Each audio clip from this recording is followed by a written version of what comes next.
Well, I should have really left on the burger first.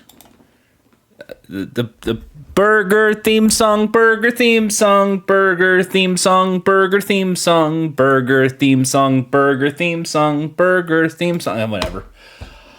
Hi, welcome to the one and only stream. I'm Jordan.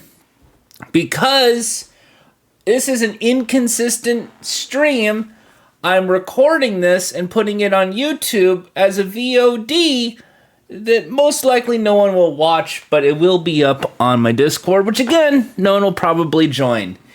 If you are new to this channel, feel free to hit subscribe so you get notified of when I go live, which will be interesting because it's irregular. It might be next week, it could be in 3 months. You never know. Additionally, check out the Discord. It's really cool. I'm over on Blue Sky and on Facebook and Threads and all those other great spots. I got some White Claws, and we're going to make some mistakes today by playing some video games and watching stuff and having fun. All right, so first off, how are you guys doing? I had it's been quite a rough few weeks, to say the least. So, mom in hospital, got discharged, went back to hospital, bad idea. And this is, we're gonna say it nicely so we can move on past it and have a fun episode. It's 50-50. The odds aren't really that well this time. So we're going to try to distract right now.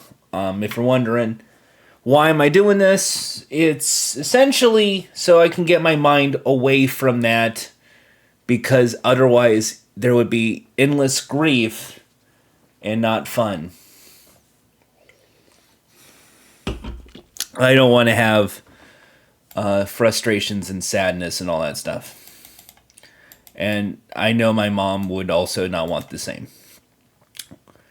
So we are going to try our best to say hello.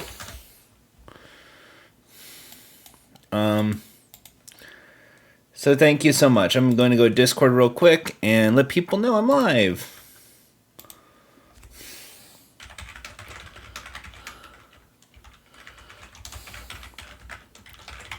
Yeah, there you go.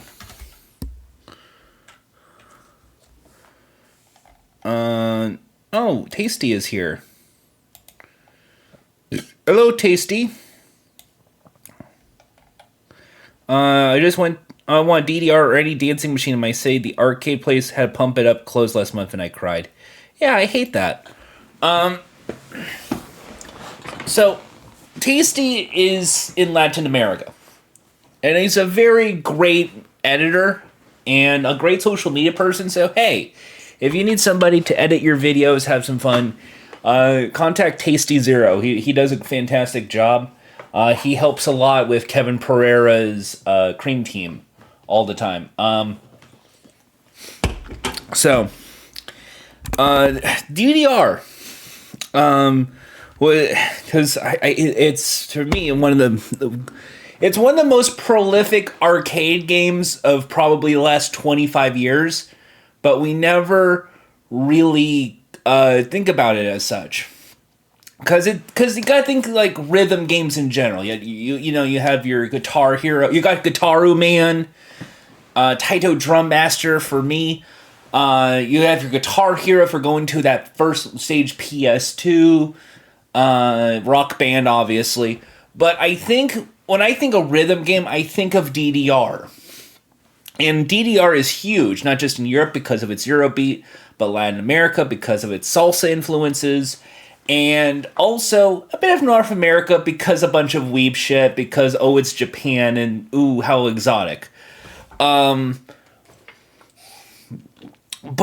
to me, DDR is, to me, one of the last saving graces of arcade gaming at that one point. When we look at, like, the late 90s arcades,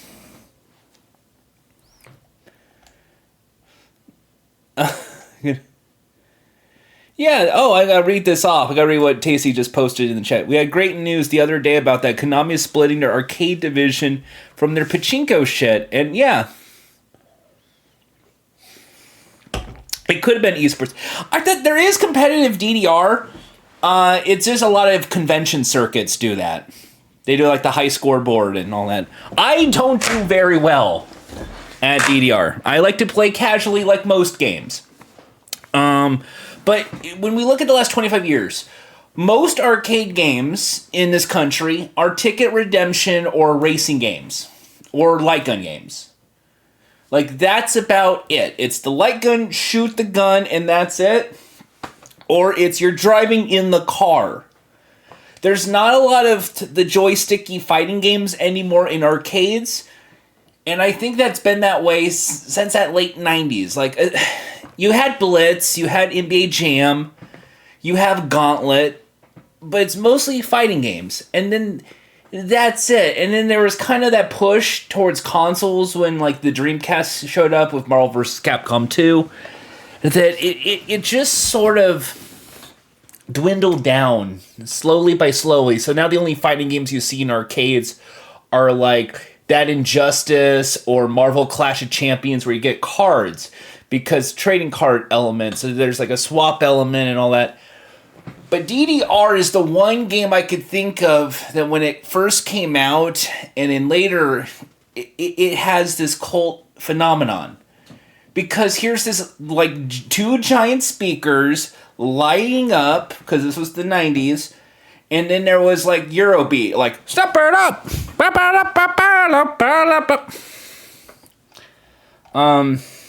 Yeah, Just Dance is fine, but here's the thing. Just Dance is all about how you move the Wii stick, you know? And I still think the Kinect version of Just Dance is the better version. But we don't do Kinect anymore. So it's like, why even do Just Dance? You're not getting leg movements doing this. You're doing para dancing, which is one part of dancing, I guess. But there's a whole part of like the leg. You gotta, step, step, step, step. And I think DDR was the only one that kind of showed the fast step in this, plus pump it up because it's just that, but just 45 degrees, so it's diagonals and a big center button. Yeah, so many lights, so much music too. My friend in high school could recognize which DDR cabinet based on the music when I was in high school. And that was like 15 years ago at this point. But there is an incredible amount of greatness with DDR. And it always sucks when you hear about arcades closing, which is, by the way, the whole point of this conversation was Tasty's arcade in his city just closed down, which sucks because it has a DDR cabinet and Tasty likes DDR. Also, autofill, yes, all right. I'm trying to get rid of the zoom autofocus. There we go. Because it's just me. I'm not. There you go. I should have really fixed that months ago. All right. So, I'm not that good at DDR. But I love the history of arcade games. I think a lot of that would, if there was like a niche area for me to go into journalism, it's party games and arcade games. Like, those are the two genres I love the most. I can spend hours talking about Jackbox. I could spend hours talking about Mario Party. I could spend hours talking about the arcade system of now and the past. You can write a book about DDR. I want to know if not Limited Run. Who does the book? The Boss Fight. Boss Fight. I'm sure they have a DDR book right now. But to me, that they do great work. I have a whole collection of them virtually. Boss Fight is this like collection of essentially books, and each book is written by a different journalist or a writer in the world of video games or outside. Like they're a comedian who also writes. And it's a really heavy-duty book about the history of the game. And it's told in fun perspective. So you get like the entire history of NBA Jam was the first one I read because of NBA Jam the book. But then there's like one for GoldenEye 007. I think there's one on the first Metal Gear Solid. So I'm sure they had to do one with DDR. Because that just seems like one of those no-brainer kind of games when you want to look through the entire history of like modern arcades. June 24th. Boss Fight. So Boss Fight is working on DDR right now? Okay, well you have to now buy that book, read it, and see what the and see what stuff got wrong and what stuff you didn't know about. Oh, I'm seeing it right now. Jessica Doyle and Jordan Ferguson. Not me. I'm Jordan Haas, not Jordan Ferguson. But no. That's that's the writing about city planning. Yeah, I think if I remember, Jordan Ferguson, music, co-host at Geek Down, a podcast about Phantom Sea. Yeah, they're from Canada. That's the Jordan I've been meaning to go into contact with. Jordan apparently, this Canadian Jordan guy, is a very funny dude as well. So, I just wanted to address it. So that might actually be a really good book. Plus, it's a co-authorship, so I'm sure they're bouncing back and forth on what they learned.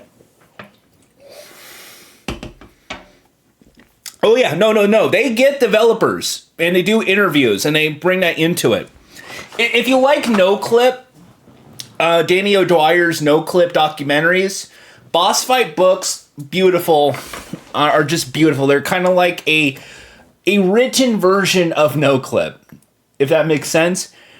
And if you're not a native English speaker, I think the digital ones, they do a translate so they can easily translate into your language. So it's just beautiful. It's stuff like that still makes me hopeful for video games in this really depressing world that we're talking about. Because, man, how has it been? When I last left everybody, Giant Bomb went under. Giant Bomb was gone, and I was getting really depressed.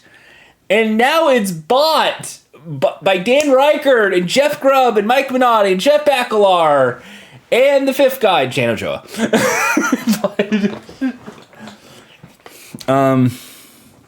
So it's back, technically. And I'm excited to see what they do in this new independent Giant Bomb. There's three things that go into my head with Giant Bomb. It's a little bit of a headache. One is how many... So there's no more corporate overhead. So how many meetings are they going to have to do, less or more? Because you got to now think of the financial element that comes with this. Someone has to be the finance guy now to say, no, thank you. And that's going to be a real rough hand. Two is premium memberships. They're going to have to really force people to do premium memberships and have to really do some incentivizing for that premium membership. Otherwise, you're kind of done for. I appreciate them wanting to do free content. Obviously, keep doing free content. Do quick looks, do the Bombcast, do any silly thing you can. But they need to do some sort of incentivizing for the paywall. Otherwise, and here's what I'm thinking, feel free if I'm wrong, don't get a premium. If everything's free, just fucking watch it right now. You know the economy is really rough at this moment, so free content is free content. Just go for that. But that should be something that's lingering, is that need for a subscription, otherwise you're doing a tip jar. like what I do on Patreon. And if you're going to do a tip jar, just sell your Ko-fi. Just incentivize some sort of tip jar element on the site. Like, hey, donate here for more stupid shit. Sell merch or whatever. And then 3, and this is my last subject, is they all have their own separate shit still. And that's always going to be something that bothers me, because I get it. You want to have your own thing. Sometimes you can't say stuff with here. But if you're like Dan Reichert and you have Fire Escape and Giant Bomb, you're going to be double dipping your podcast game. You're going to be giving the same anecdotes. You're going to say the same shit about one game on both podcasts. And at that rate, you're just going to have, I heard this before. And then you're going to end up with a back and forth of, well, which one? I only have so much money. I have like $10. Do I give it to Fire Escape to help Dan with this thing? Or do I give it to Giant Bomb? Or do I give it to Jeff Grubb? Or do I give it to Mike Minotti? Or do I spend it on Twitch? Because they also do their own private Twitch streams. It's not a Giant Bomb stream. It's a Dan Reichert stream or a Jeff Grubb stream. So you're going to end up in a whole lot of mess. And I think when it becomes too many different venues and different, like, I don't know what this should mean, and I'm not drunk yet, but avenues, wingspans, like, when that happens, you got to put in your head of the consumer. You got to put in of me. I only have so much time in the day. Now it's me, so I'm barely playing games as it is, but I still only have like a certain amount of time to listen and watch things too.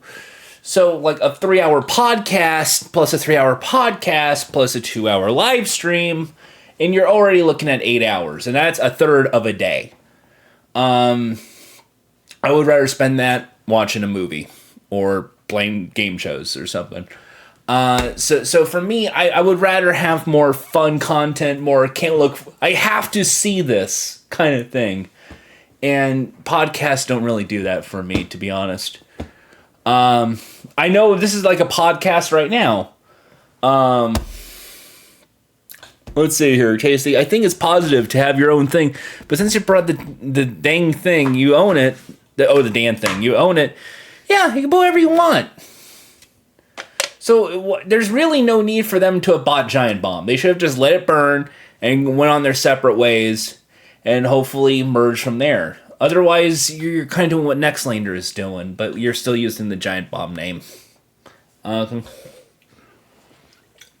not seeing Alex Navarro streaming. You're seeing Nextlander streaming. So that's just kind of been on my mind.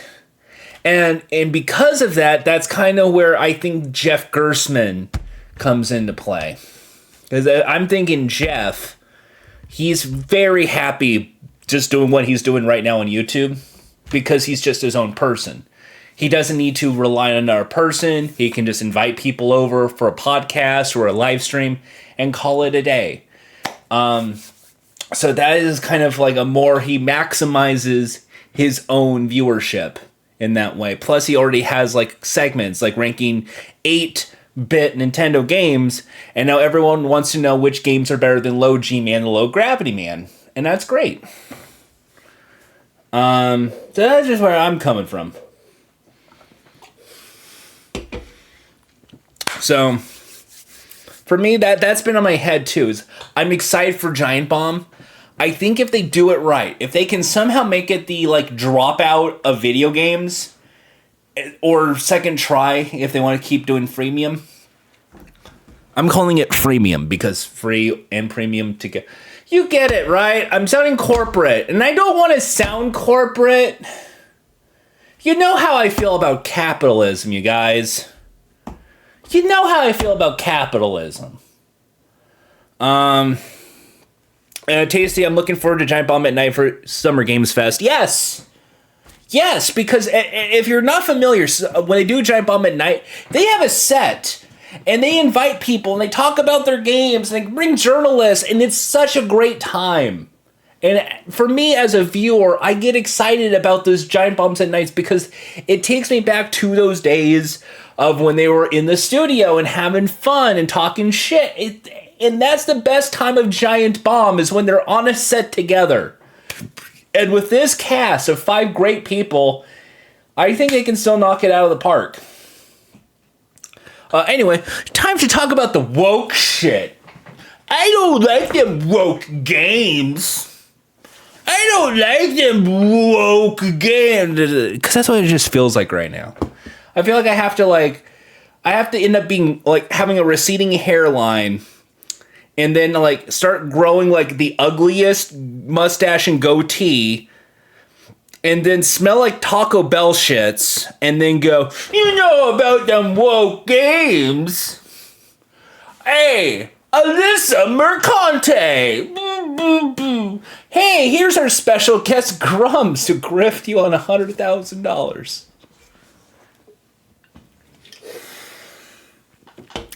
Hi, I'm Stuttering Craig. Remember me from Screw Attack? Remember me? No, I miss Handsome Tom. Eat shit.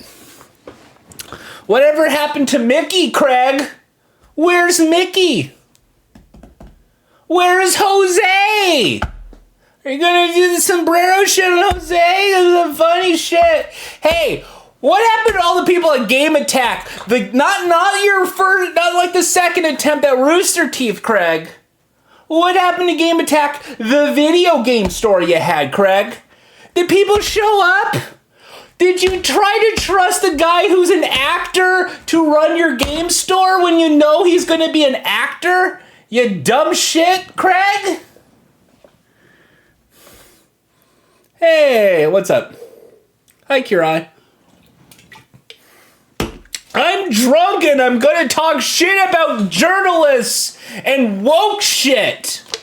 I'm going after the wokes. I'll tell you who's woke. Stuttering Craig. You know why? Because he doesn't have a real job. He's leeching off money. Just not the U.S. government. You, the viewer. What a woke. Am I right, folks?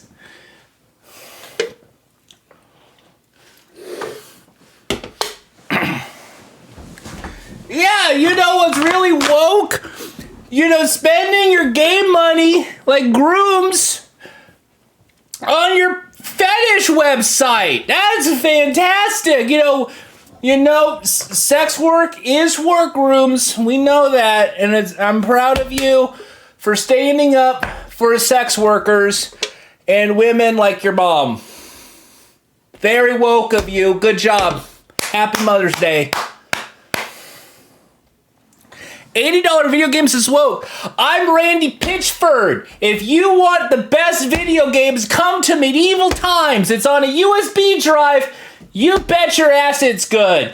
Or my name isn't Randy Pitchford. Look up claptrap.mov. You'll have a blast.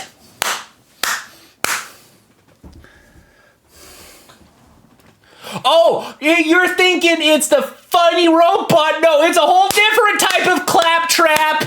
Oh, yeah. We're talking the butt plugs, folks.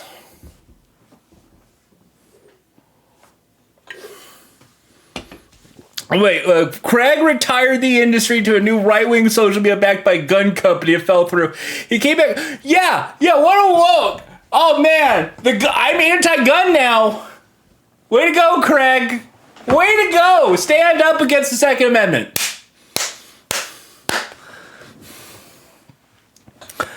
He also, if we actually want to go into it, Craig was really nice to me at one point. Like, he was actually seriously like a really chill dude. Like, I would say from like 2008 to like 2016. Like, he was really nice. Something happened during the COVID years that just sent him over the edge. And for me, I don't pity the guy. I just think COVID ruined a whole lot of people. You know what I did during COVID? I bought a cotton candy machine and I took care of my mom because the fear of her death was making me go right up the wall. I haven't had a 30th birthday or a 31st or 32nd, 33rd, 34th, or even a 35th. Things aren't looking good for my 36th either, or my 37th or 38th. But one thing is for sure though, I'm not going to be taking it out on transgender people because I'm not a goddamn moron. I'm not going to be taking it out on the women in the video games and taking it out on sprites of jiggle physics and boobies because I'm a grown man, goddammit. I could drink White Claw whenever I want. Well, not whenever you want, if you have a job. Folks, be safe when drinking. I know we're having fun being drunk chat right now, but in a serious note, be care of yourself. You don't want to overdo the drinking, and you don't want to, go over the edge. So if you're sober, if you never drink at all, more power to you. I love you guys. Mwah. But just whatever is safe. For me, I just got 2, courtesy of our friends at GoPuff, our sponsor, GoPuff. And because I know how this goes, I got a big bottle of water. Our friends at Saratoga, the official water of Top Chef, the fanciest of waters.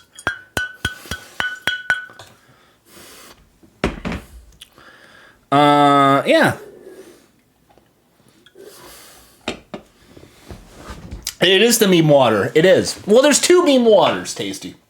Saratoga, which is the big meme water, and also Fiji, because of that square block. Anyway, bottled water is great. What are we talking about? Are we still talking shit about Craig, or were we going to try and transition that into game journalism or video games or blah, blah, blah? Yeah. Yeah, Screw Attack at one point was really fun because they were one of the early innovators of influencer-based content creation. Not just Angry Video Game Nerd, but I would say, well, not Pro Jared at this point. Whatever happened to Jared? Hey, Craig, what happened to Jared? But also, they were also influenced a lot by Spike TV because at the time, Spike TV bought Game Trailers. Game Trailers took Screw Attack. They merged the two. You get the idea.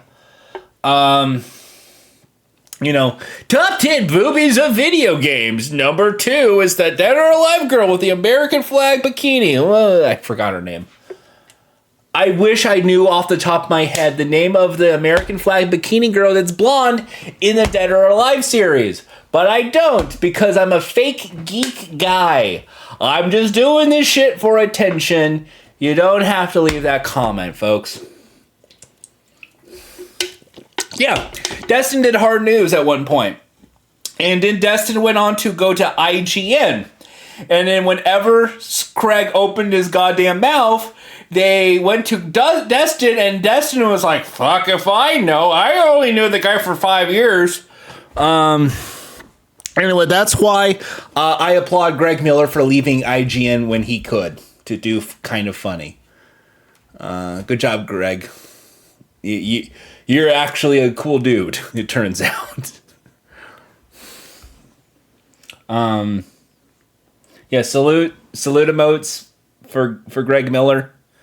Team Fat for life. Yeah, Greg Miller, not Craig. Not Craig. No, there's a difference. Greg is like, turn on the fog machines. I work for the WWE. I'm going to go to Saudi Arabia. And Craig is, I don't like black people in video games anymore. And you're just like, what the fuck, Craig? What the fuck?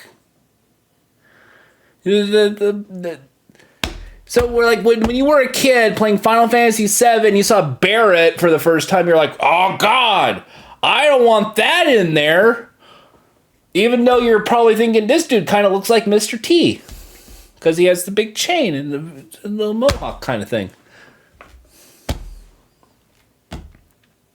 Yeah, more like woke fantasy. You know this Cloud Strife? It turns out that it's a message about how capitalism could ruin the environment, it turns out. And I think that's pretty woke, which means it's gay. And I think Cloud Strife is gay.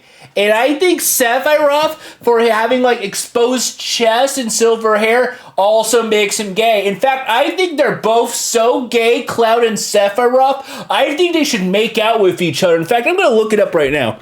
Cloud X Sephiroth, archive of our own.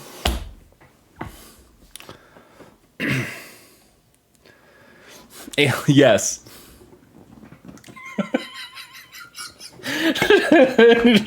What am I fucking doing tonight? I really had nothing planned. It's 10 o'clock. What I got is 2 White Claws. I don't know if I'm going to be streaming anymore this week.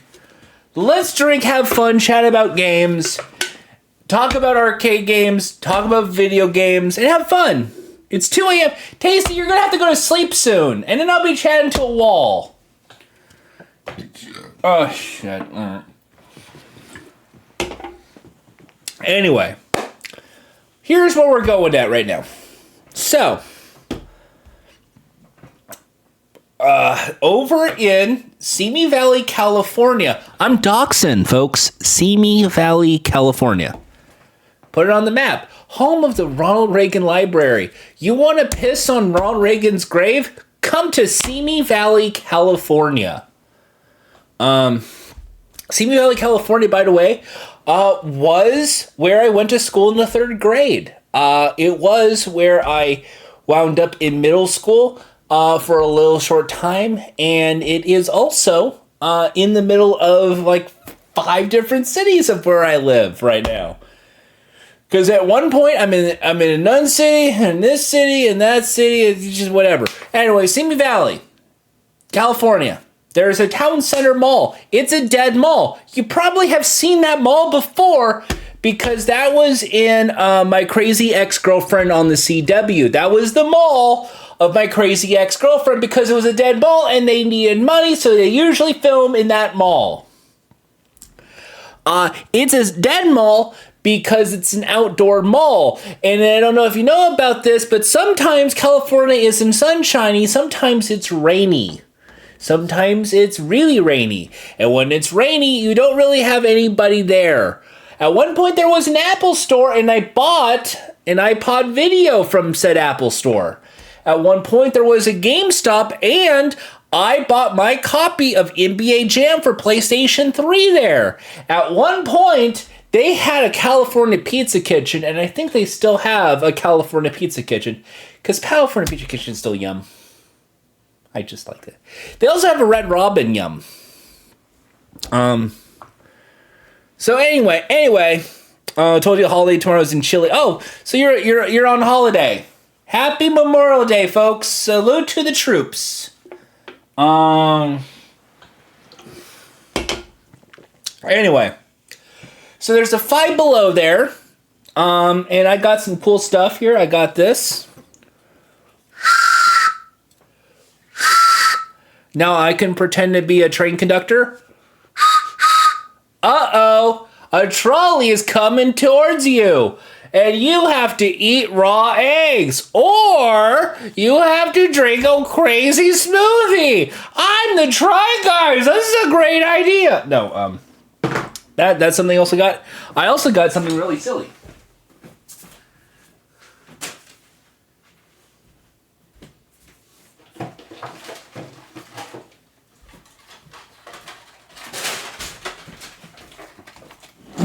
Okay, guys, let's play. Ready? Guess who I am?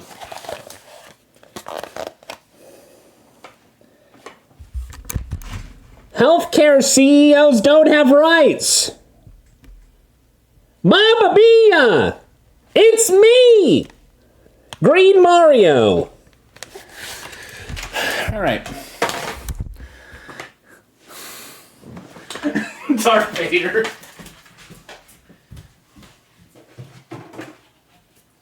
No, no, Tasty, that's not Yoshi. That's not Yoshi, Tasty. Here's Yoshi. There we go. Let's get drunk while wearing a Yoshi hat. Oh my god, this is really tight. Fuck. Okay. Yes, I'm Waluigi. Look at me. I'm purple. Wah.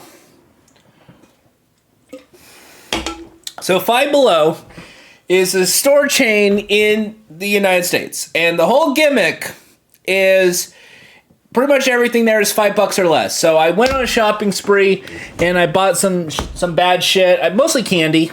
That's why there's nothing here. But I got myself a kazoo. It's $1. So now I can, kazoo.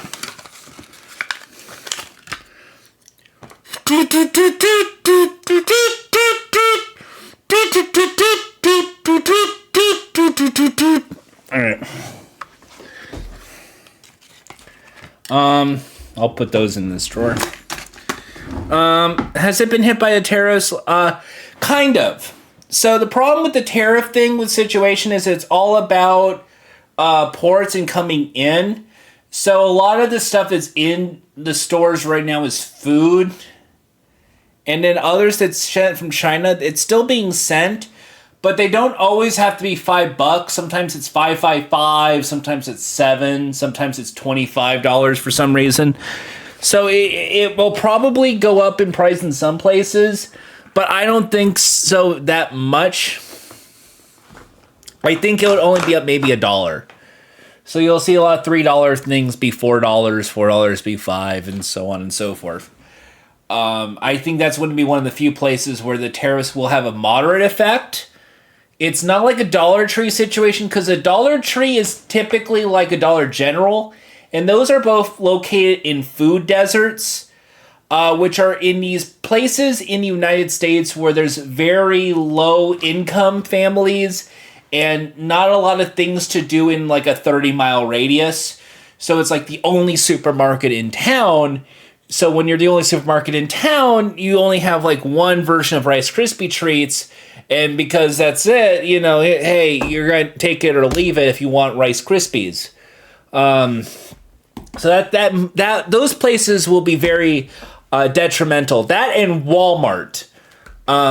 Because of a Walmart is not necessarily, oh my God, the price hikes and the empty shelves.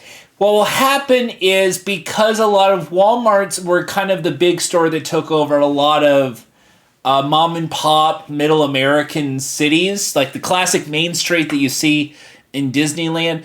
That was not a fantasy. That actually was a thing in a lot of towns across America. But then Walmart came around and said, you don't need to go to the hardware store and the art store and the gardening store and the grocery store. You could just come to this one store and everything is cheaper than those stores, so you better show up. So they went to the the Walmart. They also went to Amazon now these days. But they went to Walmart and that shut down a whole lot of those stores. So now what we're seeing is that being the only store in town. And when it's the only store in town, their wages are low and you're going to see a lot of people go there. But when the value of the dollar is not enough to buy more things because the price of the tariffs have made everything much more expensive, what you're seeing is somebody making $7, $8, $9 an hour not being able to afford maybe the $4 milk because it's now $8. It's now the price of one full hour of work. And when that starts happening, they're going to have to make budget cuts or they're going to have to skimp in low stuff. And when they stop buying shit normally at the Walmart, that means the prices are going to go down. And that means that Walmart has to make cuts, which means either they're going to have to lay off more people or they're going to have to close stores. And when Walmart closes stores, that's going to be the end of a lot of small towns. When it's the end of a lot of small towns, that means the villages are going to lose a lot of work and they're going to lose a lot of shit. And therefore, we're going to see a lot of small town Americans lose their economy and become more dry counties, which starts more Dollar Trees. And you see where we're coming from with this. I'm not Hassan Piker. I'm a drunk guy in a Yoshi hat talking about how capitalism will ruin us all.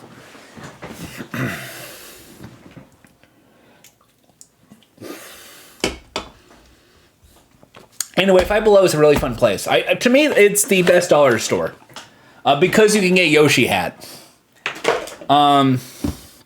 They also have like stickers.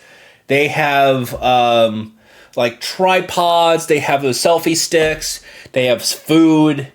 They have makeup. So like if you look up like Five Below hauls on YouTube, you can see like a lot of kooky shit there, and I do enjoy them because apparently like makeup people go there and gamers go there.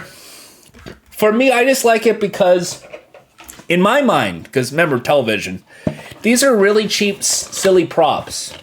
Like I wear this stupid Yoshi hat. It doesn't fit me, but it's very funny. And also, it would make sense if I was to do like a stream of Yoshi's story or play Mario Party as Yoshi to wear the Yoshi hat. So it makes sense in that. It also doesn't fit me, which is very, very funny. Yeah. So yeah, Dollar Tree does go hard. The one thing I like about Dollar Tree is besides their very, very low prices, which are very affordable, a lot of the stuff that's in there is actually not bad. I know there's a lot of people that go like, "Oh, what happens?" First of all, if you're at Dollar Tree or Dollar General, don't buy detergent. Don't buy like the smaller, bulky items like the laundry stuff. Or stuff that you buy for around the house, like soaps, dispensers, and all that. Like, don't buy tissues, don't buy paper towels. But if you buy, like, food, great store. Basically, it's the best place to buy rags. Like, if you're going to wash your car or clean your house and you need, like, those washcloths, the Dollar Tree washcloths are banger. So, you better go to Dollar Tree to wash your... What I did... was I went to Dollar Tree, bought 3 of those washcloth things, and I put them aside, and they're sitting under my shelf right there, and it does wonders when I like need to spit or when I'm doing brushing my teeth and I want to clean my sink. It's perfect. Perfect stuff. Life hacks all around. Anyway, back to video games. This is a video game stream, folks. Simi Valley, California. There's a town center mall. There's a Five Below. Fun shit.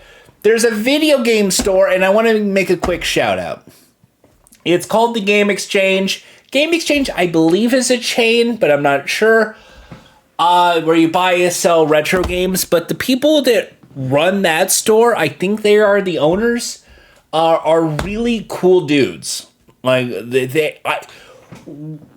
coming from the world of video game journalism, a lot of people who are gamers are smug pricks.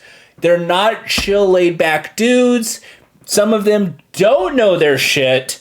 And these people who run the Game Exchange and see me definitely know what they're talking about, are definitely smart, sophisticated people who love video games. And they have a collector shelf. They have that little showcase with the collector things. The prices are actually not bad, folks.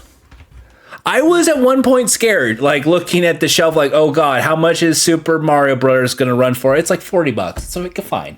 It's fine.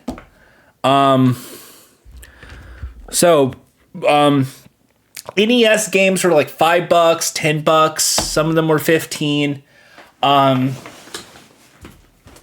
Where are they? Where are they? There they are. There they are. So I bought a couple. I spent about $30. Over 30 with sales tax. I bought Jeopardy for the Nintendo Entertainment System. And if you feel stupid, there's the Junior Edition of Jeopardy. And then my all-time one of my favorite game shows of all time, Remote Control. It's a TV show-based quiz of Ken Ober.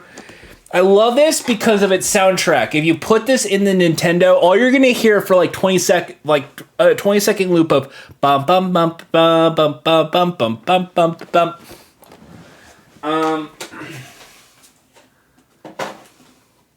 And I was trying to tell them I'm on a quest to get essentially all the game show games. Because obviously, game show games and video games. So I can talk about adaptations of game shows to video games. It's going to be tough to do PC games, DOS games. But it's fun.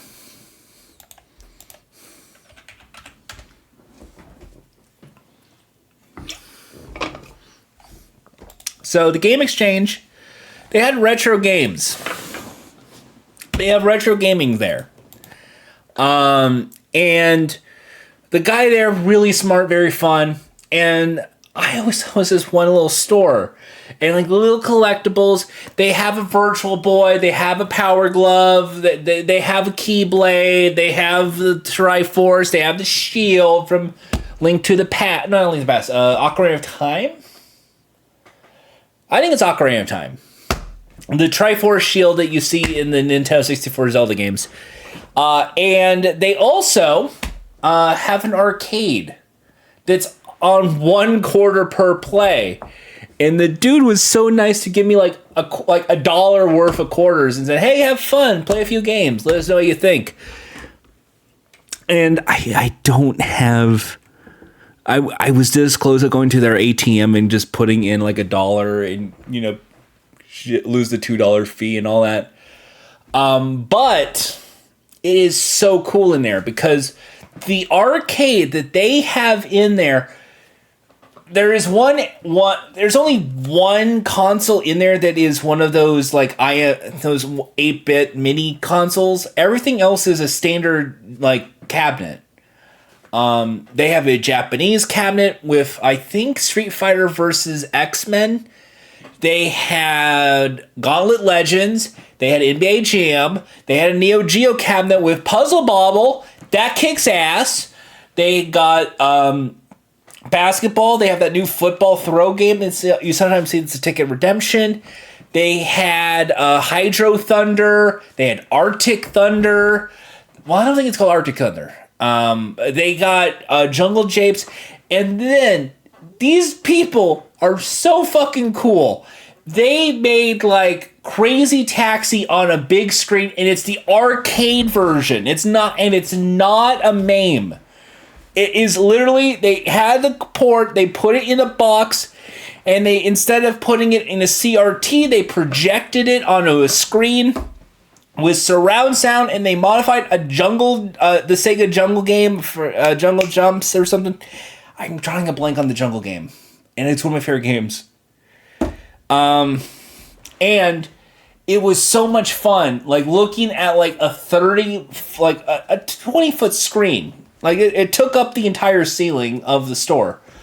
And you're playing Crazy Taxi like this. You're hearing the Offspring. Take me to the Levi Strauss. Take me to the Pizza Hut.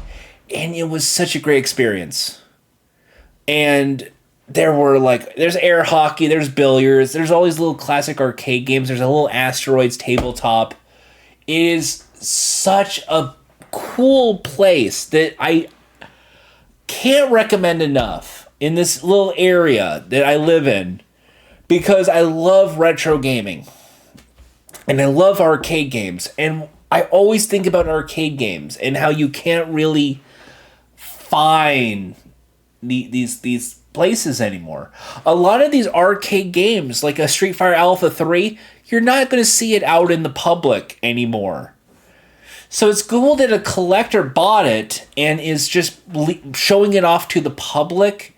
And their whole model is they want to have more birthday parties. They want to have more parties in there, more league tournaments, more stuff to kind of have it as more of like a party place than necessarily you want Super Mario World? That's $80.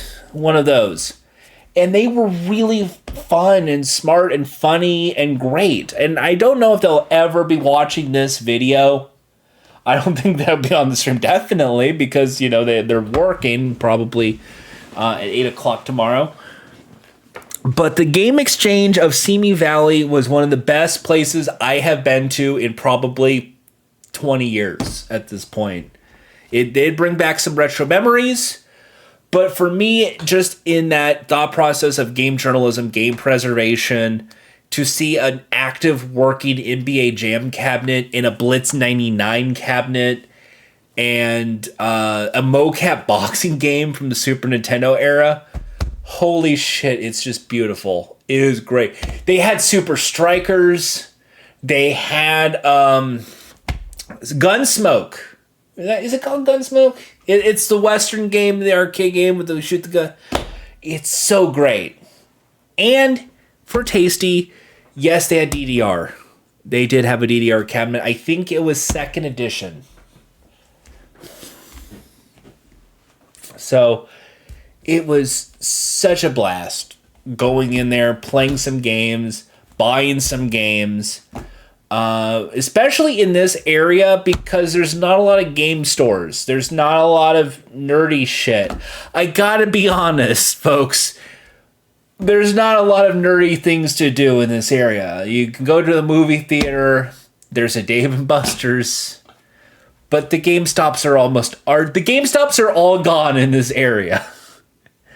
And there's not that many comic book stores either. But shout out to Timmy at Arsenal Comics and Games.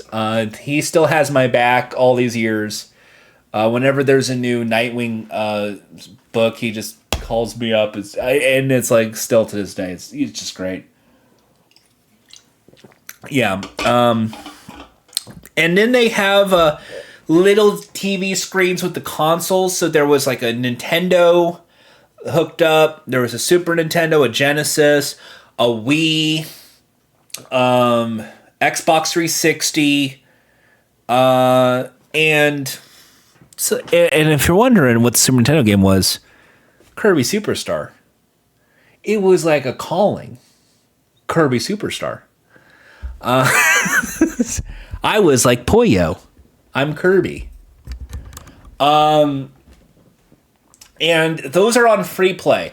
They had a GameCube up front, and it was the classic like display model that they had in retail stores. I believe the one that they got was probably the one at, I like to say Sears, but it's probably Walmart. That is the, you know, that little console thing with the little thing, and it's like the little lock-in stuff for the GameCube controllers. And people call in if they need a game, they'll look out to find it. If they have a console they need cleaning, they will fix it, repair it.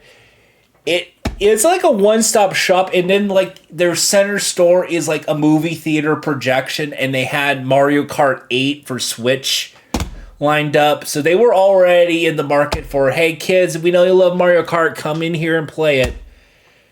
It's fantastic. It is such a great store. I wish that sort of service still existed. It's so rare, Tasty, and it's rare even here. Like, there's not that many. Most retro stores, if you're going into like the entire United States, I would say, even though I think Game Exchange is still a franchise, most of the time, the retro gaming collector market is not run by people who love video games. I have to stress it out right now. A lot of the time, it is run by people who are collectors, and they only go off the internet, and they're dumb. So it is one of those like, oh, I looked and it said that Yoshi's Story for Nintendo 64 is $60 now. I will sell it to you. Can sell it to me for $30, and then I'll sell it for $60. I need to make a profit, and that's how we're going to do the thing. Because I saw it's worth $60, and you want $60, you're not getting $60, so you're only going to get the thing. And then when you go in there and you're asking for Yoshi's Story, it's like, which one's Yoshi's Story? I don't fucking know.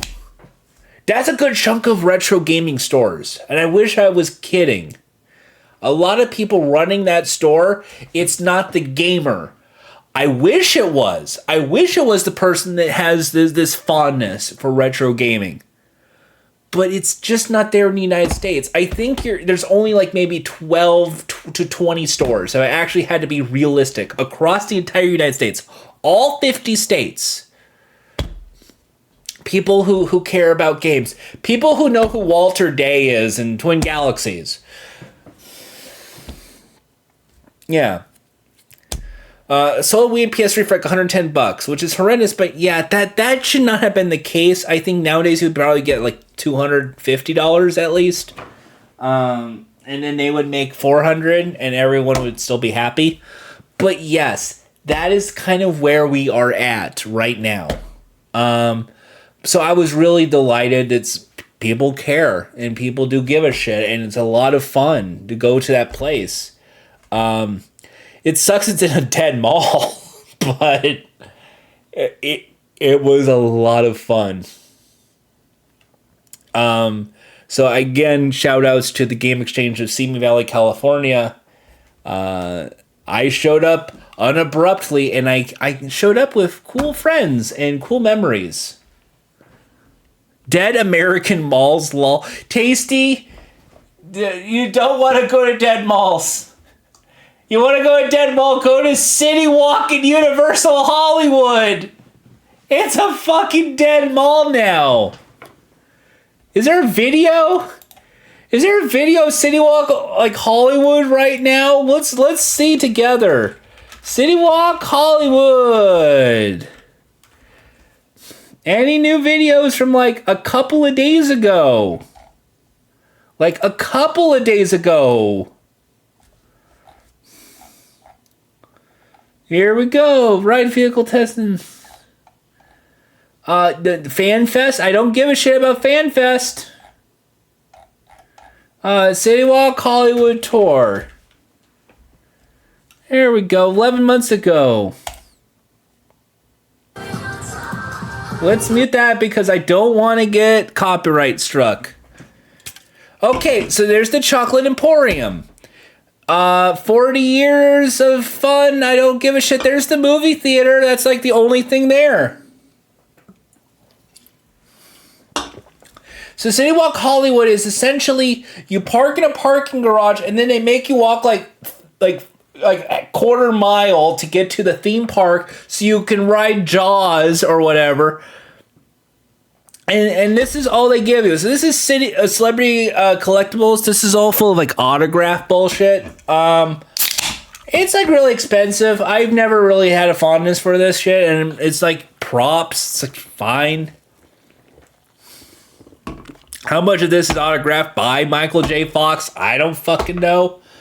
You go to no, Tasty. You should go to Disney. I am saying this, and I'm not even a Disney nerd. Disney is like 50 times better than Universal when it comes to tourism, to like set decoration, to maintenance, to cleanliness. It is way better than Universal. The only thing Universal has over Disney is really great cast members who understand the plot of what you're doing and can improv with you into the studio tour. If you really want to do like a funny, here's Jaws popping out of the water. That's the only reason to do Universal Studios.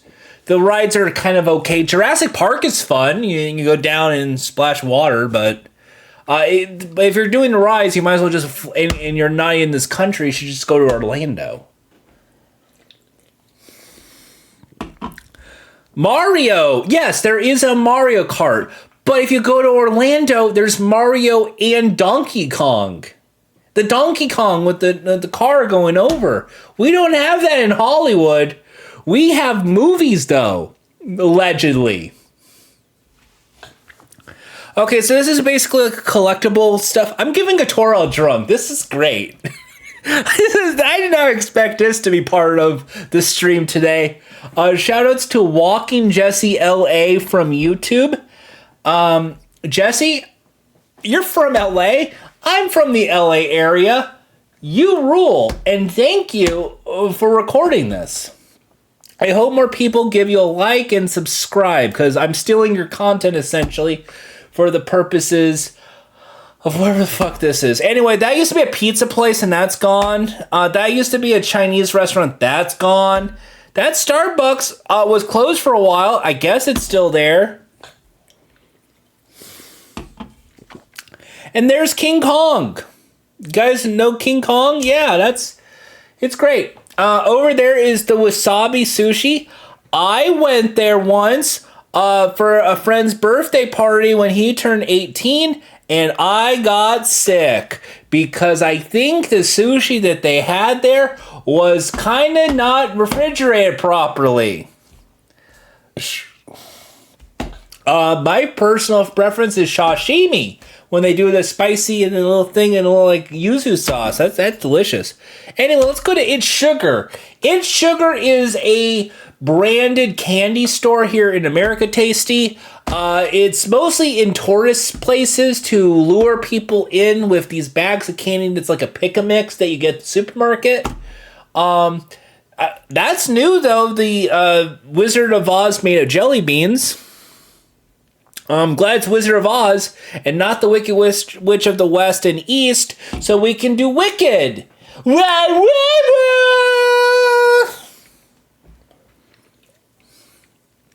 That being said, that was also the first place I had mochi, and it was really good mochi.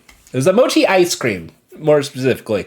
It was the green. I think that was matcha. It was really good. Because it was like a gummy and then like the ice cream inside. And yes, that was kind of like a perfect thing.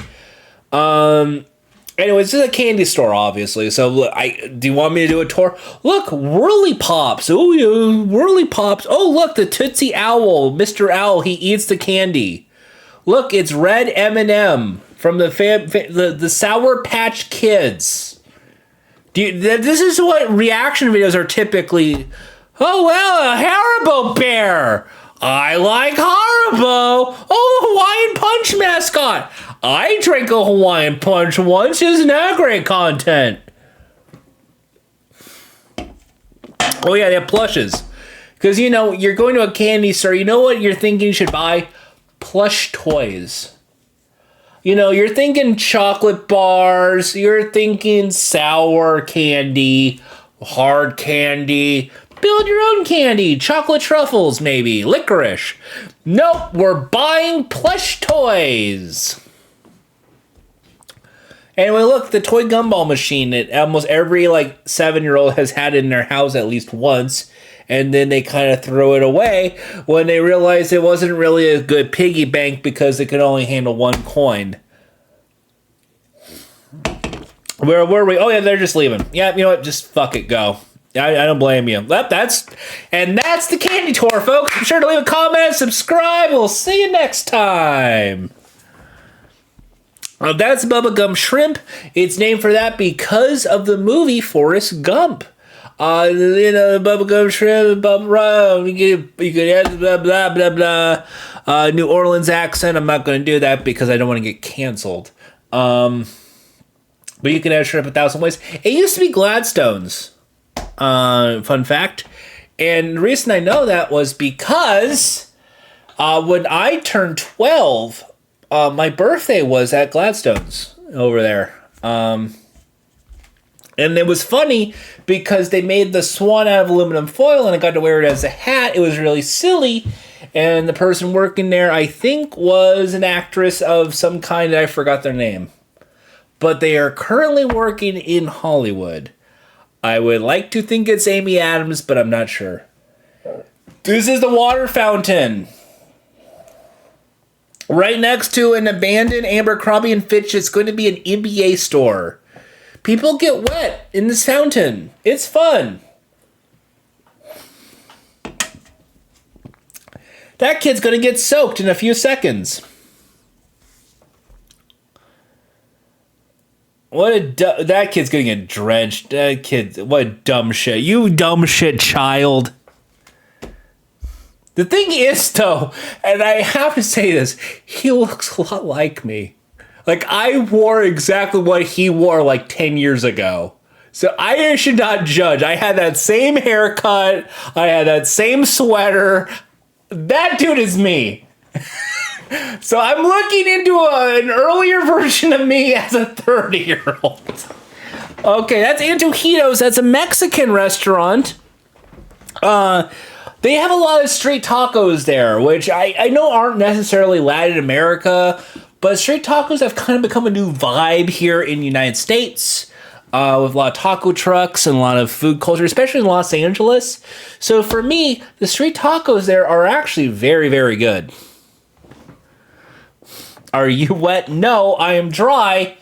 That's why I'm drinking some Surge. Some White Claw Surge. It's not Surge. Wait, what the fuck is this? This is the soap store. This used to be a soap store, and I guess it's still a soap store? But it's a different name. You know, Mexico, it turns out they have really good Mexican food. Fun fact, for more tourism chips, be sure to subscribe. That's the LA Sock Market. That is a classic of City Walk. You can buy a lot of socks, essentially. But they're like the funny socks. It's like Mimosa Monday. It's 5 o'clock somewhere. There's a photo of like a margarita. There's a Super Nintendo World store. If you don't want to go into the shop to buy the Mario shit, you can go into Super Nintendo World. It's right next to Ben & Jerry's. And fun fact about that Ben & Jerry's, that has been there for like 30 fucking years. And yes, Ben & Jerry's is yum. No, what is not yum is them firing Ben & Jerry's to put some corporate dipshit this year. Fuck that. Ben & Jerry are woke. Ooh, I don't like the woke. There's some Yoshi plushes. Look, it's Yoshi. There, I'm wearing the Yoshi. Wahoo! It's Yoshi. Wahoo! Look, it's the star. It's the Yoshi star. Up in the air. Jump up in the air. Jump up, Yoshi, jump, jump, jumpy up. I'm a Yoshi up. I'll be the one up girl. Oh, I thought they'd be playing some Mario music. That's why I turned up the volume. Turns out it's just chatter. Yeah, look, for 20 bucks, you can get this water bottle that has the question mark block in the fire flower. Drink from its mighty stem.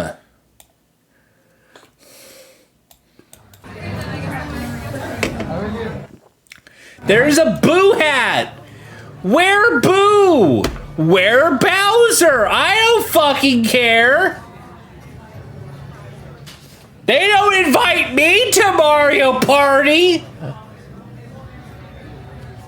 I just want friends to play Mario Party. Not fair. Not fair anymore, folks. So I just... Oh, look, it's Toad. Hang on. The other character.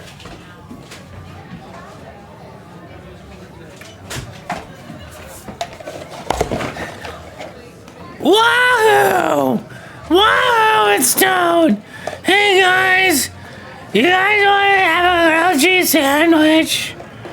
You guys want to go to the park? And we can build sandcastles in the sand pit. I don't want to get hepatitis this time. I saw a razor blade.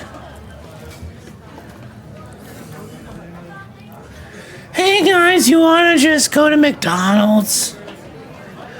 I like a cheeseburger, but it's like 10 cents more than a regular.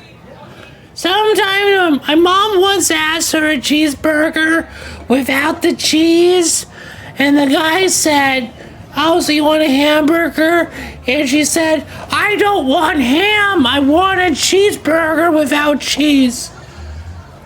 It was my worst 8th birthday ever. Okay, so where were we? Okay, believe it or not, even though I am slightly tipsy, I did nail the throw the ball into the cup challenge. Alright. I don't like minions. I don't like the minions! No! Please, God, no! No, not the minions! They're scary! I don't like the minions! Ah! This is like a jump scare! No! No, minions, go away! Don't eat me, Carl! I am not a munch! I'm a good cookie! Not a munch! I'm not banana!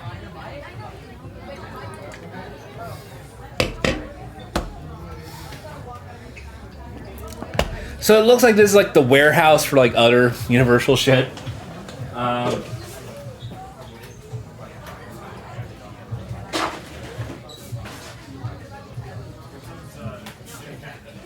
You get it. You get it. I like rabbits more than this shit. I like it because they go blah, blah, blah, blah, and that's funny because they don't speak any language that we are aware of.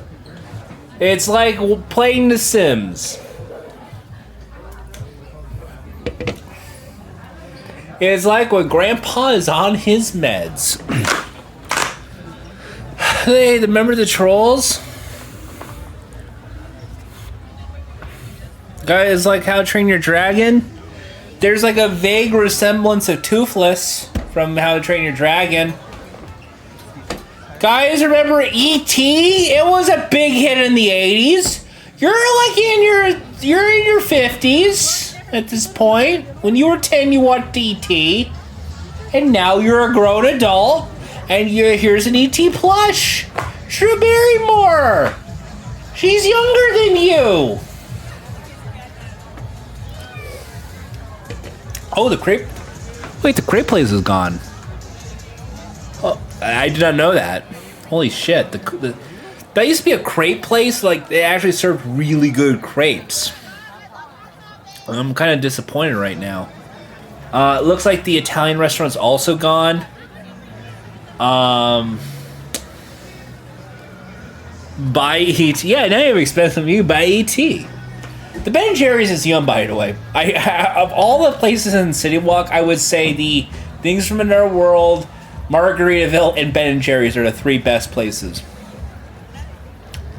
Oh, that's right, the Hello Kitty store. I did not know that.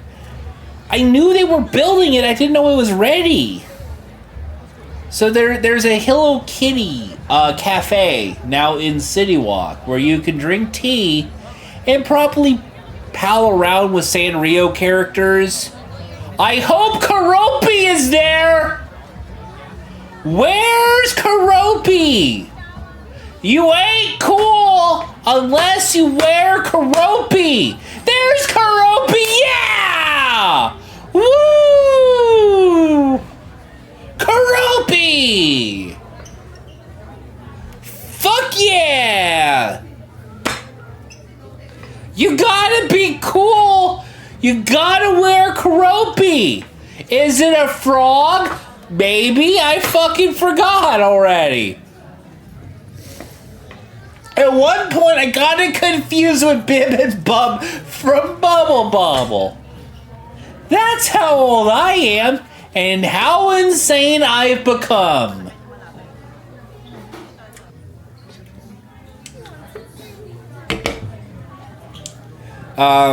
Where's the... honestly, I know we're joking right now with New Keroppi in that bit. I thought Atsuretsuko and Gudetama were both Sanrio characters, right? Gudetama is the egg. That's the Sanrio, right? I want that Keroppi, though! Holy Holy shit! I want that Karopi. I would spend up to $30 for that Karopi. Not that Karopi. That looks like a pig from Angry Birds. But that Karopi with the big buggy eyes, that kicks ass. If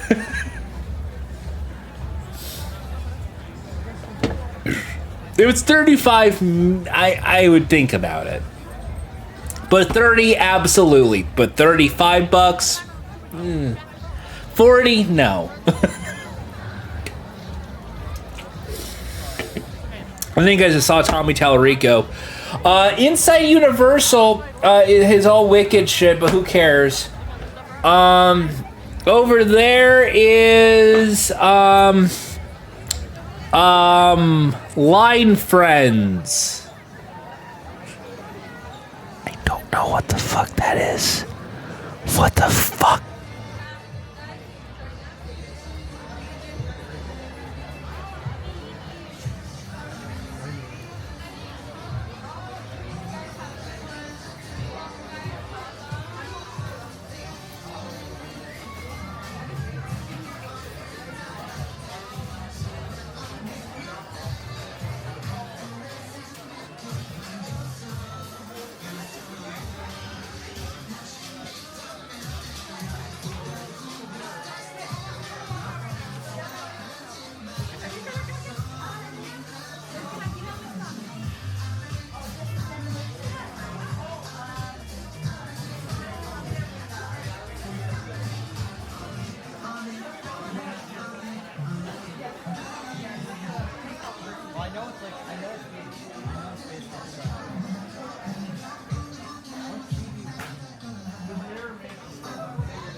I don't know what the fuck this is. This is like an app game or a cartoon.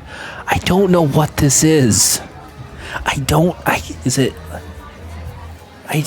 wish I knew. I don't know. I wish I knew. I'm also drunk. But I don't know. And I wish I was joking. I don't know what the fuck Line Friends are. If I had to guess, it's like a match 3 app game that's really popular. And it has these cute Japanese cartoon characters. That's all I can guess. But like, I'm usually hip and cool to the trends. Like, Wicked is a popular because the Broadway musical, and then the movie with Ariana Grande, and they did a whole Target promotion where the carts were green. They had green carts. Not for St. Patrick's Day, for this shit.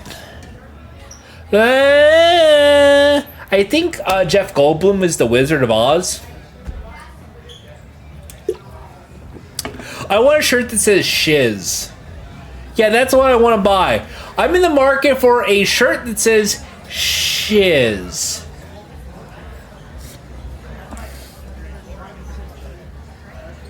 Now, Wicked, it was a really successful movie like a few months ago. So I'm not going to go upset about the fandom. I think it's beautiful.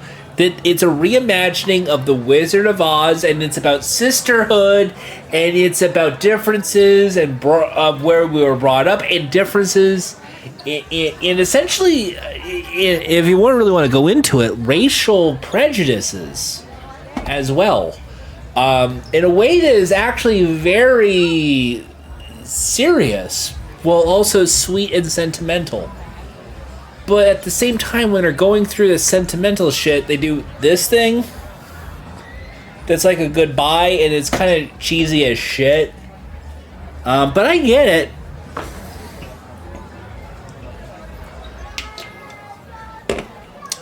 Bop, bop, bop, bop. Let's get the kazoo. Let's do our own version of Power of Love.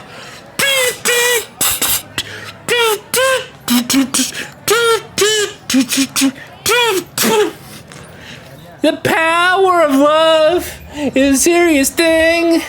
Makes a one man weak. Makes a grown man sing.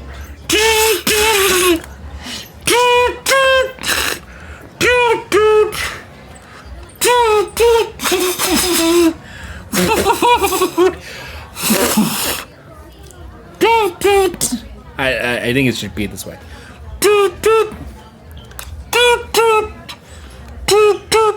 Oh, hey, transphobia. You guys love transphobia? Raise your hands if you hate transgender people. Not just in sports, but in general. And I'm not talking about men to females, which is like what J.K. Rowling's all about, but females to males. Hey, how about non-binary people? Raise your hands if you hate those people, folks.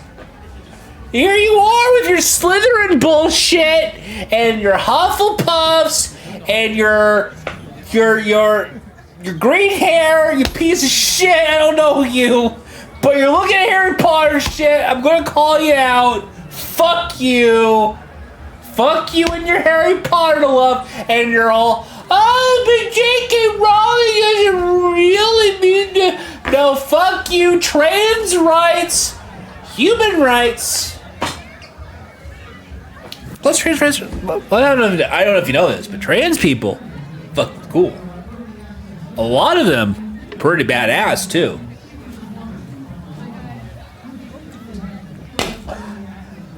Wahoo! It's stoned.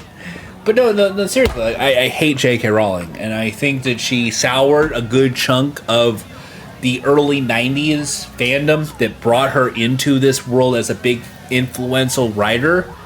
Because she's transphobic as shit, because at one point she went to Mumsnet and went, oh, it's trans people.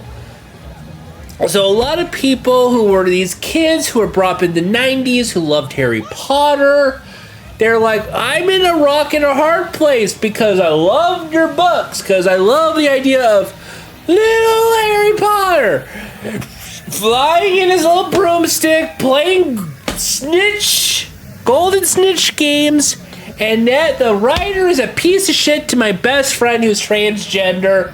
What do I do?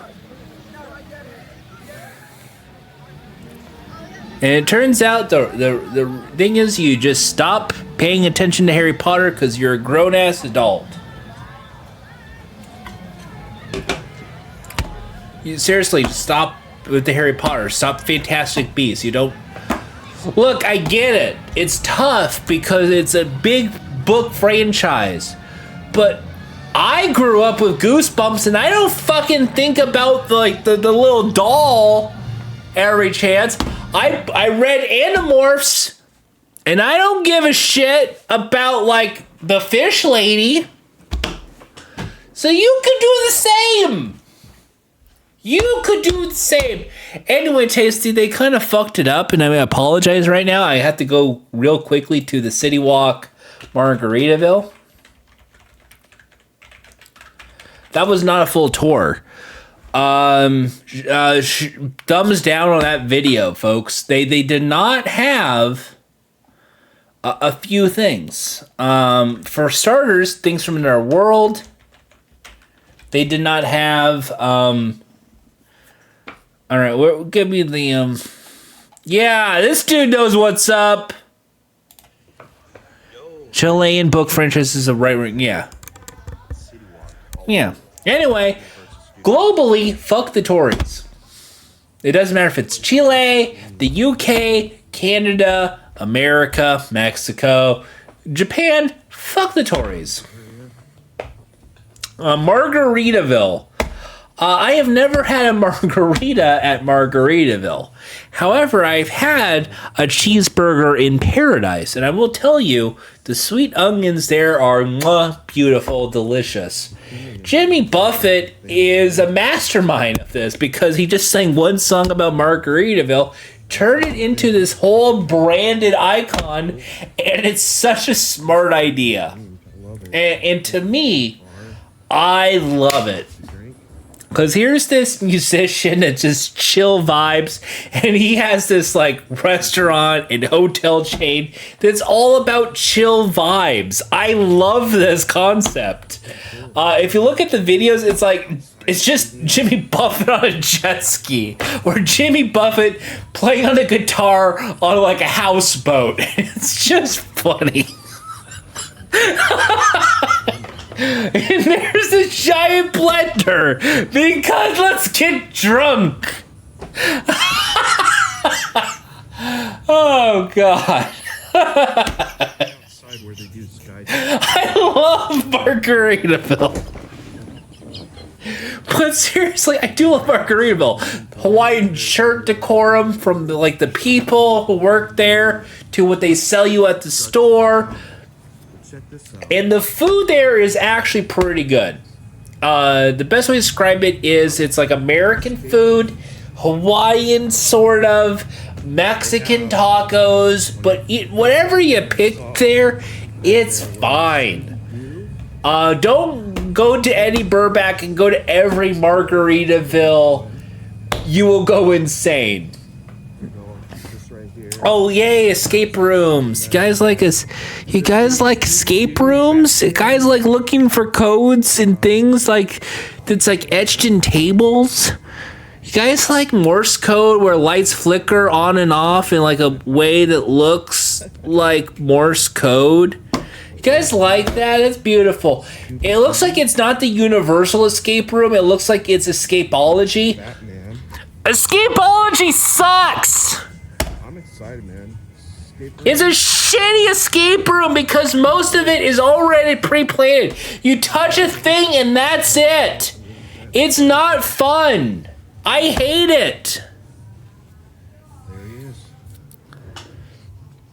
Escape rooms are those game shows you only do once? Well, Tasty, fun fact about escape rooms, yes, you can only do them once, but there were escape room game shows! That's right, let's talk about escape room game shows. Race to Escape came out about 4 years ago, hosted by Jimmy Pardo. It was on the Science Channel where it was two teams going through the same exact escape room, but in two separate rooms. Whoever was the first to make it would win some money. And that was it. But they also learned about psychological evaluations because Science Channel, who gives a shit. Secondarily, if you want to see the precursor to Escape Room, look towards the Crystal Maze, a UK game show hosted by Richard O'Brien. Yes, Richard O'Brien, the same guy who created the Rocky Horror Picture Show. The same guy who makes a lot of great music. If you are a fan, you know who Richard O'Brien is. The guy who made Rocky Horror Picture Show hosted a game show where people go through an Aztec zone, a future zone, a medieval zone, and an industrial zone, and they basically go through mini escape room puzzles to win crystals. It's beautiful. Or you could go to Fort Boyard in France, which is also a precursor to the escape room, where there were little puzzles and little endurance challenges, and people go and try and get things. Hey, what were we talking about? Yeah, Science Channel had a show called Race to Escape. There's also, if you're going to go through actual escape room shows, I believe it was the Geek and Sundry people had a show called Escape with Janet Varney. Yeah, Janet Varney, the voice actor. Where they got teams of people to escape in an escape room. Let me see if I can find a clip. This is so weird. There we go. It was like a big castle. Oh, Big Castle. No, that was the Big Castle game show. I think that was Trapped.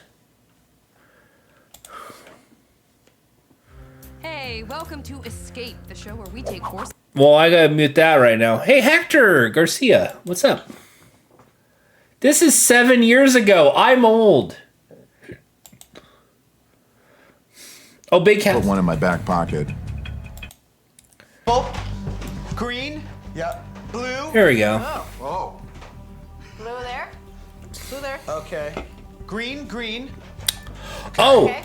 Big Castle adaptation of video game. Nightmare. You're thinking Nightmare.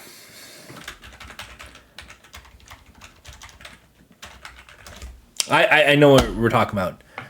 Yeah, Nightmare. You're talking Nightmare. Here you go. Here's the Nightmare. There's the giant castle. Do the spell cast.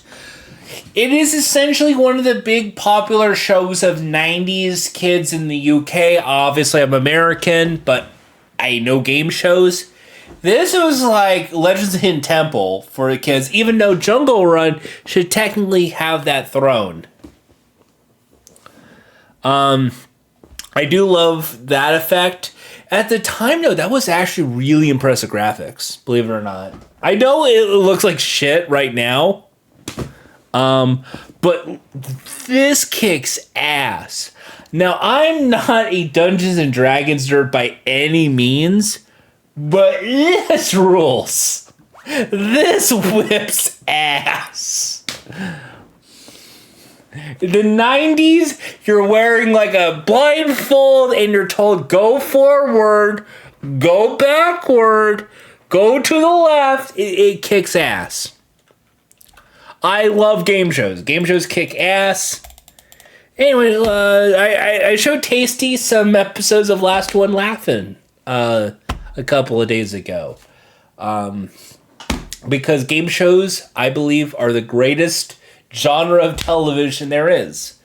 And Last One Laughing is one of the best modern streaming shows out there. If you love Taskmaster, by the way, because I know a lot of people love Taskmaster, try to watch Last One Laughing in Portugal, because essentially make someone laugh as a comedian and not laugh yourself. It's like a giant try not to laugh challenge. It's beautiful. Anyway, let's get to some Crystal Maze.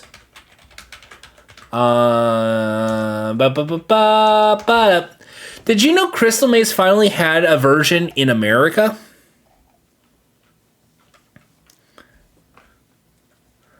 Give me the American version, USA. Give me the Nickelodeon. So the version that they had in America was actually on Nickelodeon, a kid's channel. And it was hosted by Adam Conover from Adam Ruins Everything and College Humor. And it was great. Let me just cut to this little clip here. There we go. And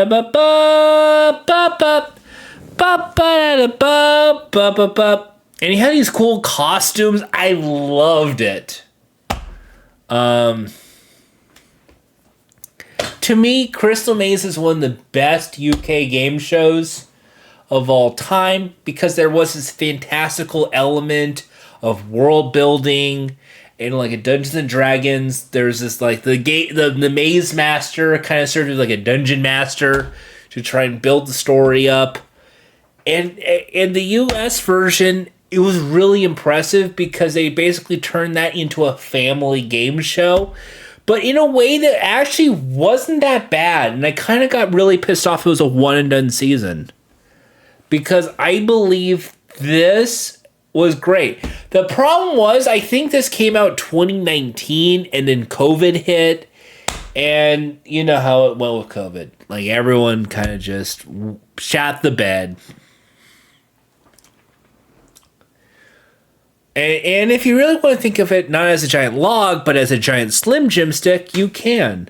Anyway, here's the Crystal Dome, where people have fleeting seconds to grab gold gem, avoiding the silver.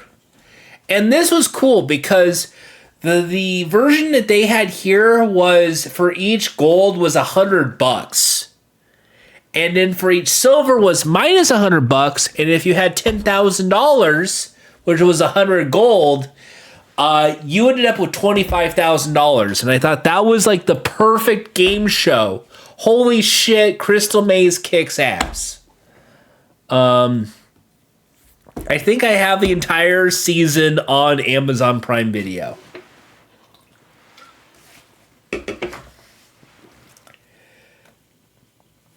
So that's kind of where we're at right now. So Crystal Maze, that to me, that was a really good escape room game show. There was also Things from Another World, Things from Another Planet. City Walk. Here we go. City. No, not the old one. The new one. New one. The new, not 10 years ago. Not 4 years ago. The new. Oh, God. Did it close? Like, what the fuck?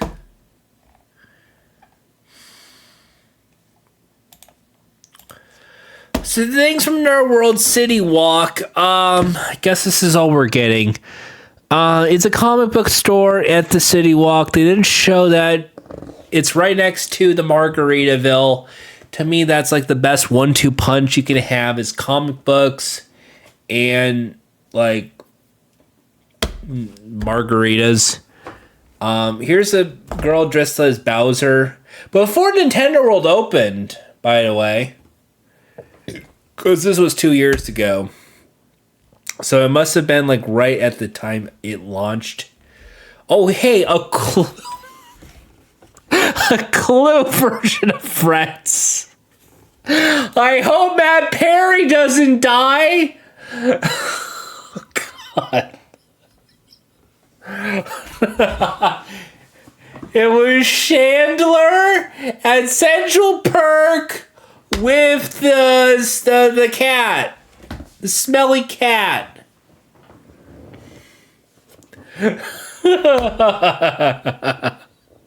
I'm losing my mind. Anyway, that's a cute video.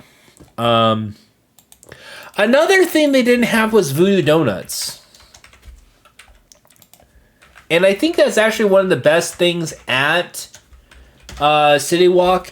It isn't necessarily a Southern California thing. I think it started in Portland, Oregon, a little up above.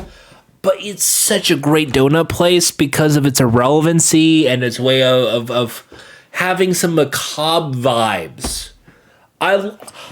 One thing I love in modern day era is that like Beetlejuice, coffin, spooky Halloween, but funny. I love that kind of thing. And let's just go straight to, here we go. We're on the website. There's a cherry cola. What? What? A cherry cola donut. The magic's in the hole. All right, let's get some donuts. So, Voodoo, I think, started in Portland, Oregon, but it kind of has like 12 chains. Essentially where all the hipsters live, folks. But they have all sorts of delicious donuts. Hey, Grey One Pines. Welcome to Jordan Gets Drunk One and Done. Because I don't know when I'm going to be streaming again. I'm taking care of my mom, and I'm trying to forget a lot of sad shit right now. So I'm drinking a White Claw and looking at the Voodoo Donuts website. Do you have a favorite donut? Gray ones? Or do you like churros? What's the deal?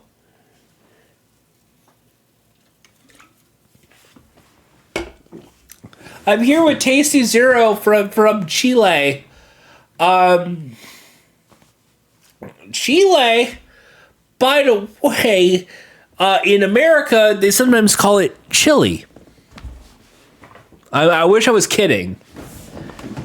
A lot of people in like Texas and in like the southern belt of the United States call it Chile, like chili, like the condiment or the spice.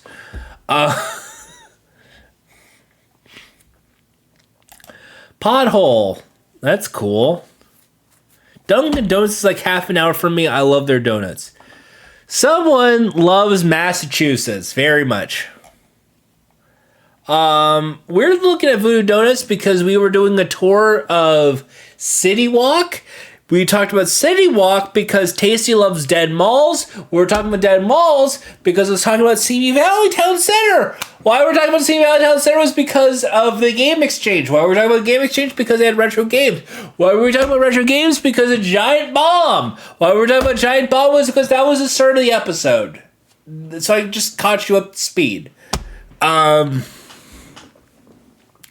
I may be drunk, but I do have memory. I'm not stupid, Tasty. I sound stupid, but I know what I'm talking about, even while drunk. Just don't ask me to walk a straight line right now. That's all I'm asking for. Don't ask me to play a video game. I would fuck it up. Anyway, we got Old Dirty Bastard. So now, Old Dirty Bastard is a rapper, so I don't know how he would taste as a donut. Chocolate frosting, chocolate cream-filled cookies. So Oreos, chocolate frosting, and peanut butter. That actually sounds pretty good. Go-Tart. That actually sounds good too. Where's my favorite? Homer's really good. I've had the Homer before. That is actually a really good donut. Where is it? Where is it? They have a donut called Dirt. Yes. The Dirt is a vanilla frosting chocolate. Oh, I know why. Okay, so I have to actually explain this to Tasty. We have a weird obsession with dirt and worms. So there's a whole treat, I'm going to put that loosely, called Dirt and Worms. I know, just go with it. It's not dirt, it's not worms. It's chocolate pudding and gummy worms. Here it is. There it is. So see, it's like chocolate pudding, crushed up Oreos, and like gummy worms. Because the idea is like, you know, you're doing pottery because it's in a little pot. It's a pot dessert. And you have like a little mousse. You have a little chocolate Oreo cookie crumbs on the top because that looks like dirt because it's all crumbled up. And then you have the gummies. It is actually like really popular, at least in the 90s, with like 6-year-olds, 7-year-olds because, ooh, gross, but it's like cute. So I'm guessing that's where they interpreted it for the dirt donut because cookie crumbs. The thing is though, it's vanilla frosting and not chocolate. So I'm a little kind of like, oh, they should have went full on chocolate with chocolate. If they were going to do that. Plus, add some gummy worms. If they're really going to commit to dirt as a donut, commit to it. Cookie crumbs, chocolate frosting, gummy worms. Yeah, that was like a real popular dessert in like the 90s. I'm sure 80s too. But probably wasn't relevant unless you were reading magazines back then. Where is it? Chocolate? No. Where is it? There's a Blunt. The Maple Blazer Blunt. I've had that before. That is good. That's a good donut. I am really hungry for that donut right now. And I'm not hungry. But I would, if it was presented in front of me, I would eat it. I'm not high. I don't smoke weed. I drink Day Trip, which has CBD, but that's not really dry, and I'm drunk. Don't get drunk and high. That's stupid. There it is, the Voodoo Doll. The Voodoo Doll is like their iconic donut. It is a raspberry jelly filled donut that is shaped like a voodoo doll, and then they put a pretzel stick into the heart, like a voodoo doll, like a steak into the heart. It's such a cute, novel concept. There it is, Marshall Mathers. That's the donut. Oh, they have a churro now. It's like an old fashioned. That's good. That's a yum. I want to munch that. Vanilla. Yes, you get it, Eminem. You get it, Tasty. You get it. Yes. It's yum. It's just M&M's on vanilla. You just shove it in your mouth. It's such a good donut. It is my favorite donut there besides the old fashioned. Oh yeah, the I haven't had that yet.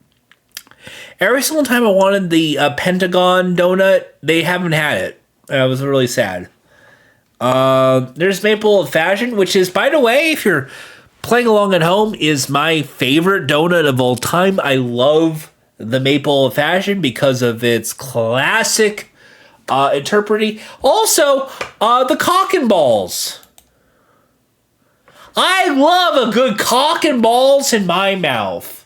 With that cream inside, delicious. I would refuse any other donut unless it was a Cock and Balls. Oh yeah, the mochi donuts are really. I don't see it on here though. But I know what you're talking about. Gray ones, the mochi donuts. I guess it's not in here. I will there's also another donut place. Hang on a second. Where is it? Mochi Nut. Mochi Nut is also a starting trend here in America with the Japanese mochi donut that Gray Ones is talking about, and I love this place. There is one in Simi Valley, California, right next to the Target. I love Mochi Nut. They have the Korean corn dogs, and they have this. And when you give me both, I'm one happy Kirby. They have a churro. They have ube. They have taro. Where is it? I haven't seen Malona yet. Matcha, I have seen, but I haven't had. But my go-to is the churro, the classic. Where's the fucking classic? Oh, there is the original. And hang on, let me. Thank you so much. For that. Thank you.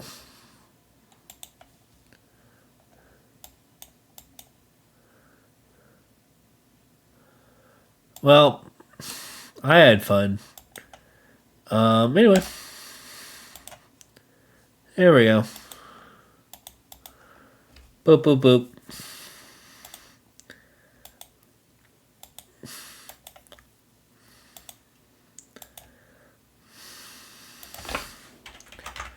Just fun to write spam. Alright, there you go. But yeah, the mochi notes are really, really good.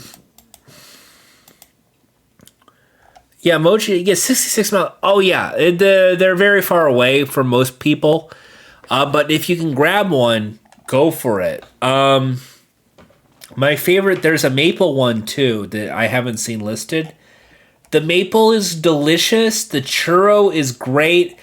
But my favorite is just the original mochi.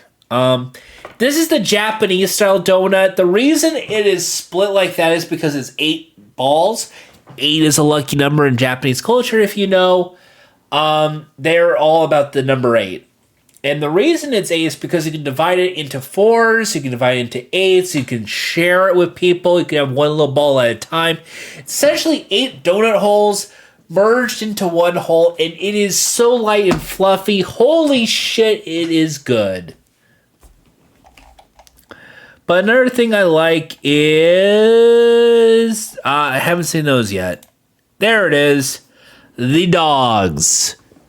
My go-to is the potato original. I love a little hot dog with the little potato balls on top with some sweet chili sauce on there because I love a little heat with my little salt. It's delicious.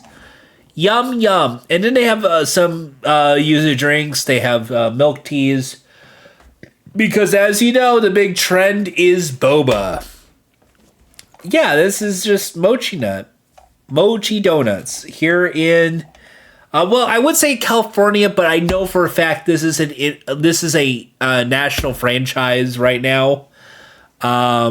They also ours do not have soft serve. If ours had soft serve, I would be eating there every day. And I wish I was joking. Especially the Delight, this original donut with the vanilla. Holy shit, I would be like just all over that. Yum yum. Oh yeah, bobas.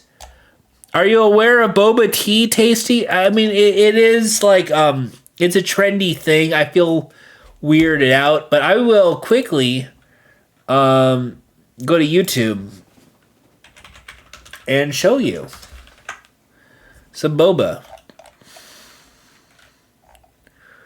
Where is it? There we go. Here we go. Bup.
That's right, Kirby!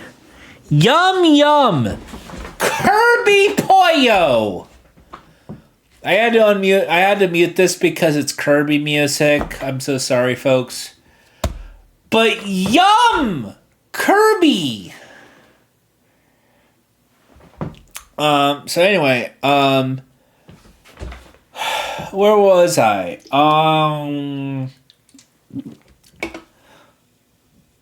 If you're wondering how I am right now, the room is spinning. I will show you right now on webcam. I'll try and walk a straight line. Here we go. Whoa. I wish this isn't a bit. This is really how I'm walking. Shit. Okay. Don't flag me for violations on the Twitch.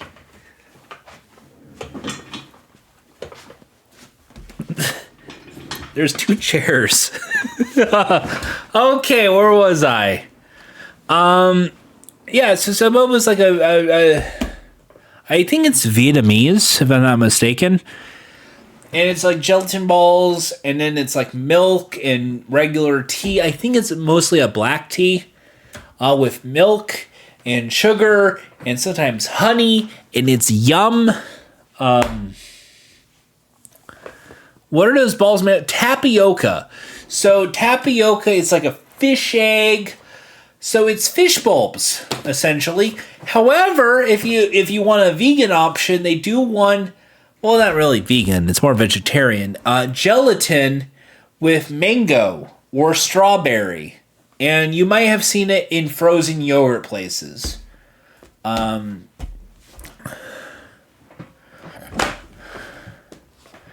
The secret is safe. Hey, let's just for the let's just at least be honest though. I might be slurring my words. I know I'm slurring my words. But I'm very well aware of my surroundings. I'm very well aware I'm drunk. And plus, I need to remind people I'm being safe. The one thing I care most of all, and I wish I was joking, but I'm not, is safety. So I have water. I have 911 on standby. Not really an ambulance. Obviously, being drunk is not that traumatic. But it is one of those like, hey, you're getting drunk, maybe stop. But you have to drink some water. I haven't drunk some water yet. I was going to finish this and then drink the water, cool down and then call the stream. That's the idea. But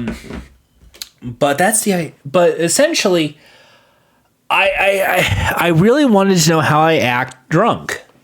Am I a funny drunk? Am I a mean drunk? Am I an angry drunk? Am I a fun, casual, silly guy drunk? And just based on my own self-observation, I would say drunk. I would say the worst stand-up comedy you've ever heard drunk.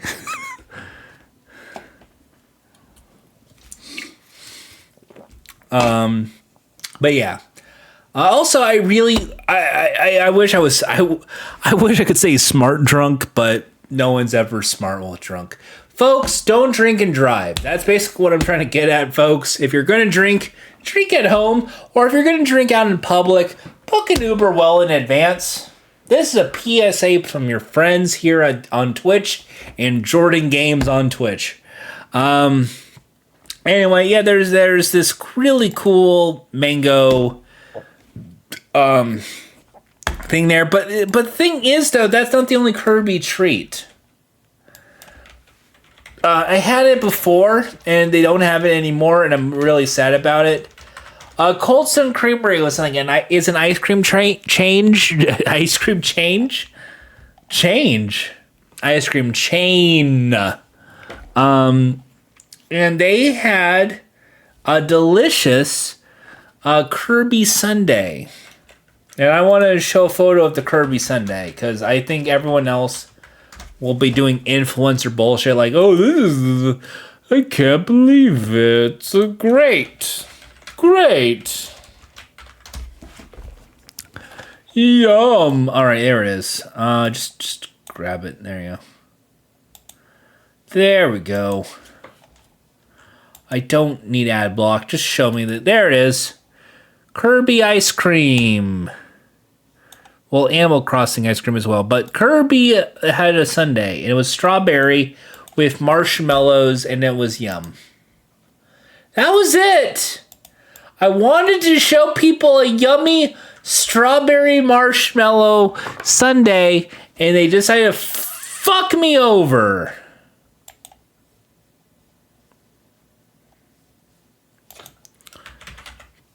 Anyway, let's see here. So where are we going at here? So Margaritaville's delicious. Things Are Plain is fun. City Walk is great, but I gotta show you Downtown Disney. There is a tour right now. LMG usually does one like every month. Of like a tour of Downtown Disney, a tour of so let me just try and find it real quick.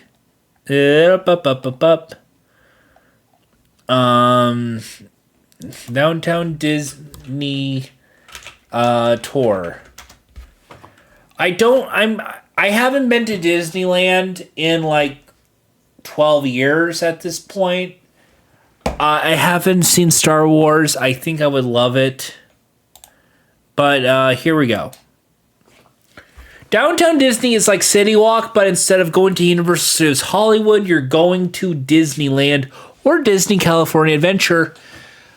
In this argument, which is a better theme park, most people say Disneyland. I think California Adventure is better. Because there's not only that roller coaster and the drop ride, but also a tortilla place, and tortilla place is good. I love to munch, and if you want to munch, you go to California Adventure. That's my hot ticket item for you of the day.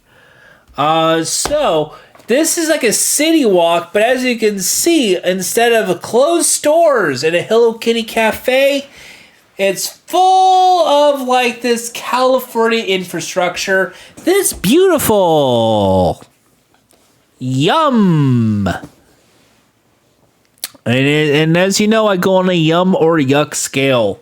This is yum. As we scroll, how long is this fucking video? 11 minutes. Okay, well, that's enough time to go through everything. Fine. Yum.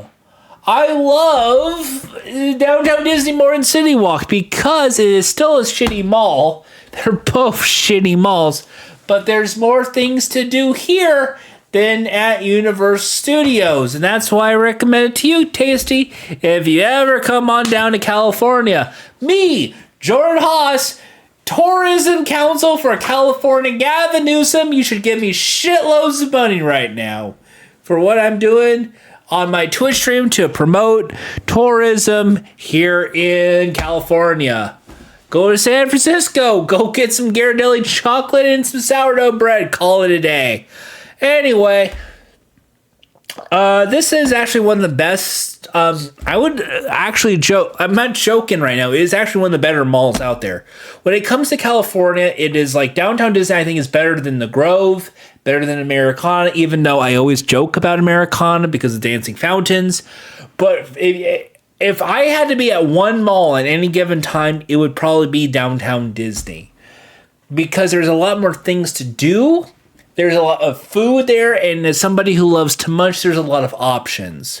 Additionally, great music, great events, great things to do for families or things to do by yourself. We just went past Black Tap.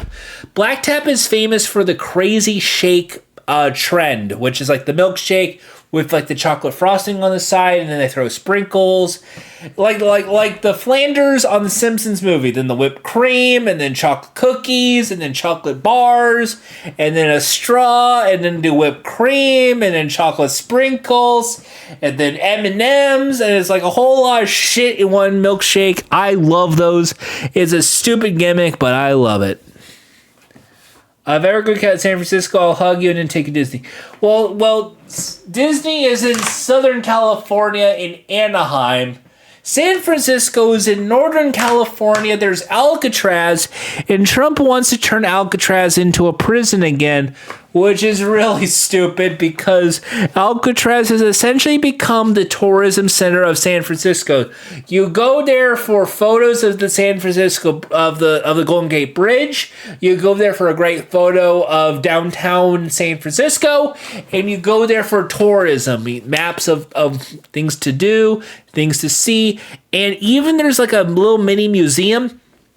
And a fun fact about San Francisco, even though it's Northern California and it's about 100 miles away from me, that was the place where I first had Dippin' Dots, was in Alcatraz. I was like 5 years old. My mom took me there with my aunt, and it is such a beautiful place. It smells like sea salt, and it's great. I will say this, I hate America as it stands, but I love the state of California. I would rather run for governor than be president of the United States any day. I would even be I would also accept California succeed from the United States and becoming its own country. That's how much I love California so much. It's just I wish more people would show up and see the beauty of this one little area of the United States. I'm around rural areas, and the closest touristy area is Sequoia. Sequoia is beautiful. I know what you're talking about with Sequoia. Sequoia is very beautiful. I went there when I was 13. It was the same day as the Digimon finale on Fox Kids, and I was pissed off. But I know exactly what you're talking about, Gray Ones. I know exactly what you're talking about. But the Sequoia is such a beautiful place. California is like my home. I love this area. I hate the fact everything's so fucking expensive, though, with rent. But overall, this is just one beautiful area. If I could say I'm from California more than I'm from the United States, I would do that in a heartbeat. Just the culture, the melting pot, like so many tourism is great, but like people who are like transplants from all across the entire globe, going to a little Tokyo, going to a little Thailand, going to a little Filipino town. It's just great. I love it all. It is, and plus, with its rich culture in Spaniards and Spanish history in Mexico, it also does so much. And I think the only state in comparison is Texas. And I wish Texas wasn't a red state and wasn't so shitty at this moment, because so many great people live in Texas and so many great people are still there, and a lot of their rights are taken away. It's really disheartening to hear like my friends who are LGBT who live in Texas are just like put through hell, because I think Texas deserves better, and I think Texas has so much beautiful things, like Buc-ee's, for instance. California doesn't have a Buc-ee's, but I want to go to a Buc-ee's. I think that's like the pride of Texas. Forget the Alamo. I want to see that fucking beaver. Yeah, exactly, Tasty. Texas is nice, but fuck their politicians. I have so many friends in Texas, and if you're watching this on VOD, sorry I'm drunk, but I love you all. I wish I can give you all a hug, and I'm so sorry. That's just how it is. California is similar. Certain counties are red and conservative, but overall, it is really one of those. Well, they don't bother me. I don't bother them. Who cares?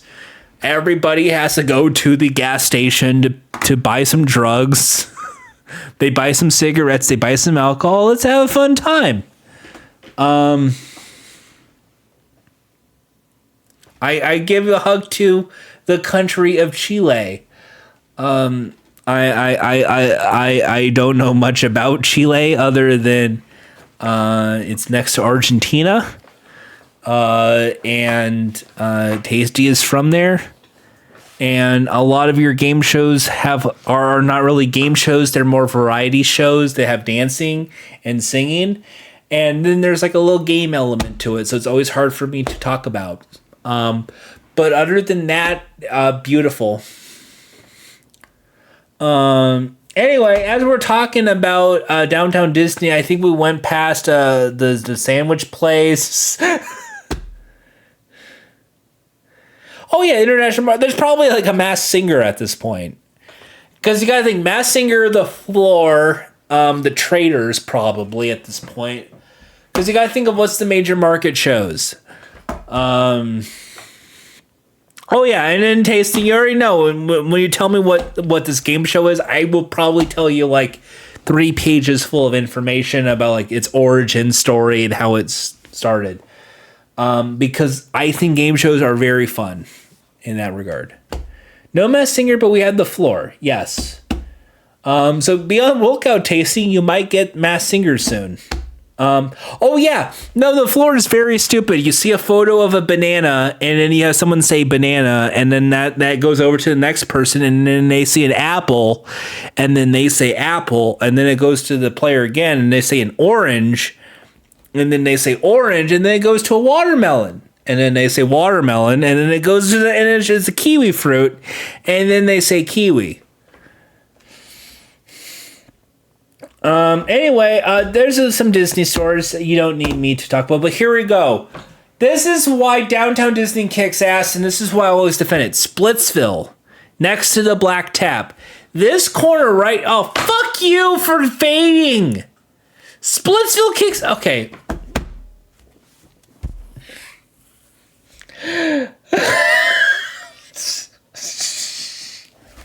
Splitsville is like a bowling alley. It's a classic bowling alley. It looks like a retro 1950s bowling alley. It rules. It has great music. It smells fantastic in there, which is something I don't normally say about places. And one time I went there and I bowled, and it was great.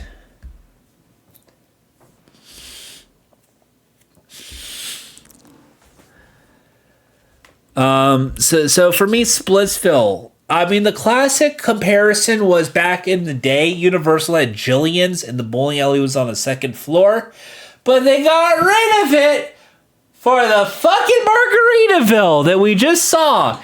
And I mean, Margaritaville is great. Jillian's was fine. I had my 16th birthday at Jillian's. You know what happened? I got in a car accident. There's a Star Wars. You guys love Star Wars? Star Wars, Star Wars, Star Wars. I don't know if Andor is over in there. Star Wars. Go to Disney Plus and see Star Wars. There's like 1,000 spin-offs of shows you won't watch. You guys like Baby Yoda, but not Jar Jar Binks. But that's what I think, because Star Wars is fine. Star Wars Episode 1 was actually good. It's different from the other Star Wars because it's about a race.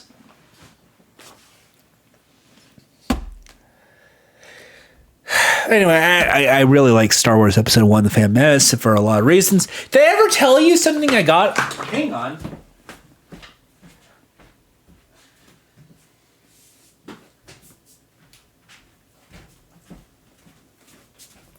Here you go. I don't know if I showed it yet. I'm drunk. I got a photo of Matt. I got a poster that was used in supermarkets and convenience stores to sell Pepsi cans with the Star Wars Episode 1 with Magolor. For me, if you actually... And I wish I was joking. I wish I was joking, folks. Magolor is my favorite Star Wars character. One, because I was 10 when Episode 1 came out. I know a lot of people hated Jar Jar. I thought he was funny. But I love the idea of a super fan of Star Wars who also loved Pepsi. I thought that was just really stupid, but also really sweet and sincere. And obviously, when Disney bought Star Wars, they couldn't do anything with Pepsi anymore because Disney is a Coca-Cola theme park. So if you ever see photos of Star Wars Galaxy's Edge over at Disneyland, it's Coca-Cola balls and not Pepsi. And plus, Pepsi to me is always like the funnier option because you think of things like Pepsi Man.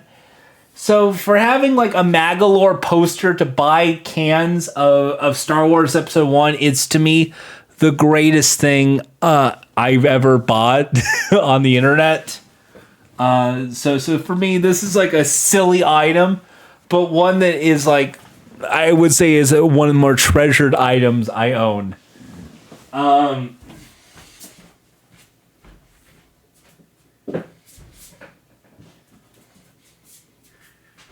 Additionally,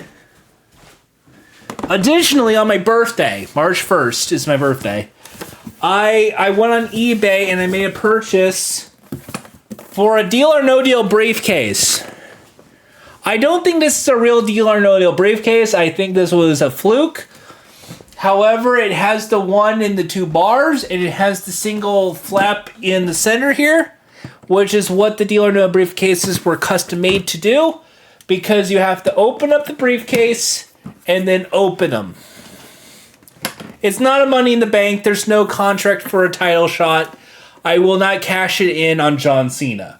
But here we go. Boom! Like Deal or No... I bought the foam rubber. So it's like Deal or No Deal Island. You know, pop.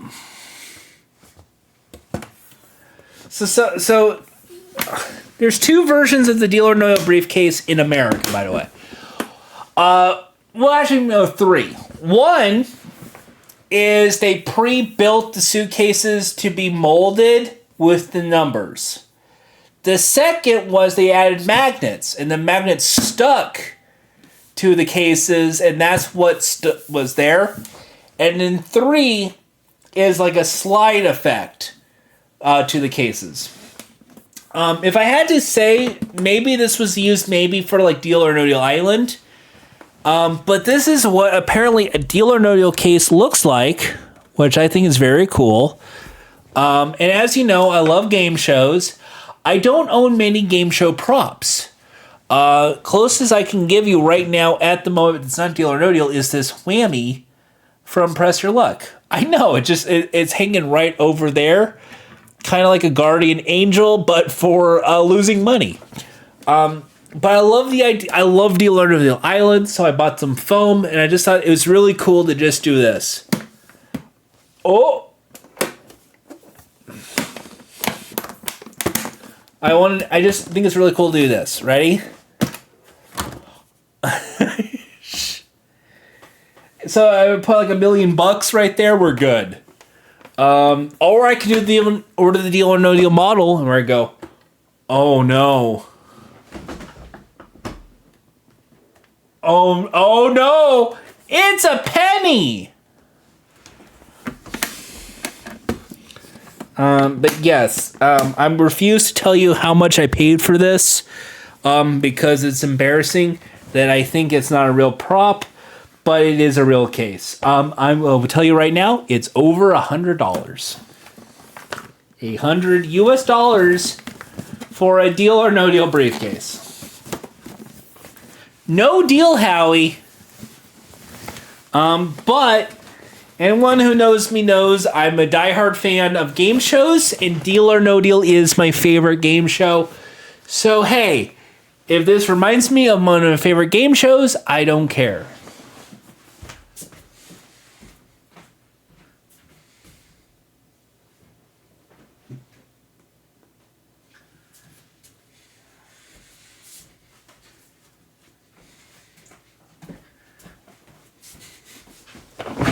Hi, it's me again. G4 decanter set. Those people are stupid. Buying a G4 decanter set. Oh, I'm gonna drink some bourbon in my G4 decanter set. Yeah, good job. The fucking site died 9 months into its run. You know why? Because of woke. Everyone knows it's woke. It's all the fucking pronouns. That's what killed G4 was the pronouns. It wasn't mishandling of money. It wasn't figuring out a way to make money. It was a fucking lady saying, be nice to woman. And this blonde lady with a septum piercing really triggered these assholes on the internet because she had a tattoo and she's a lesbian. And she's like, hey, folks, please treat women with respect on the internet. And these fuckers were like, no, fuck them. Fuck you. And that's where we're at.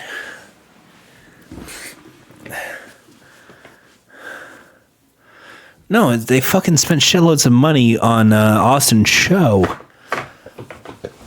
And the studio. It's really, if you're going to blame anything, it's the fucking studio space. Even I knew that was a bad investment.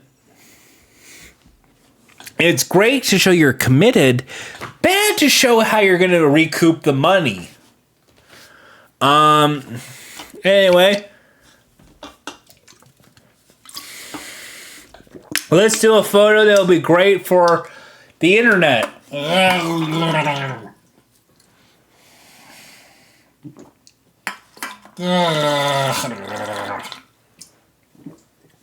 Woo, yeah, Stone Cold. Oh, hell yeah, Stone Cold.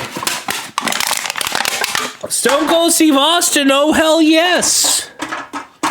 Anyway. We're now at the end point of the show. We're going to be drinking some water. And once I finish this big-ass water, we'll be done for the stream.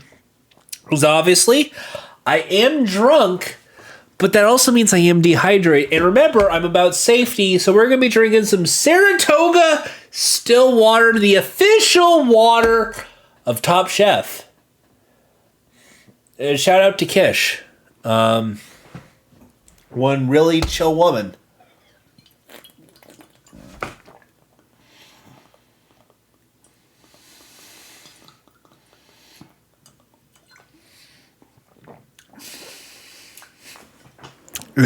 I don't see the point. It's just water. This honestly tastes like Evian water. If you just like put this in a cup with Evian water and maybe tap water, I would not be able to taste the difference. It's just water. If I actually had to pick a favorite, it'd probably be Liquid Death at the moment because I like the can water because the can is aluminum. Aluminum is in a fridge and that retains its coldness. I wish glass would retain its coldness better, but we're not in that right now. I like limbo. Yes. I like mineral water with gas. I love that carbonated water. Here's a monorail, folks. Choo choo! Choo choo! Choo choo, that's Mickey! So, like, the Funkland and all these other people have really done research about Walt Disney. And it's like a weird love it or hate him kind of guy because he is a registered Republican, but he had a lot of ideas about environmentalism and sustainability that would make him kind of a progressive in certain ways. Especially the idea of a monorail, which is like basically a rail system like a train, which is public transportation. So in many ways, it is kind of like exciting to see monorails, essentially. I don't like drinking carbonated drinks like that. I don't really want to get myself gaseous. I just drink carbonated seltzer water with alcohol. I don't like beer. Most wine, I go gross. This is like yucky grape juice. I just drank two. How many fucking things are in here? What's the alcohol volume? 8%. Shit. 8% alcohol per volume. And I drank two of them.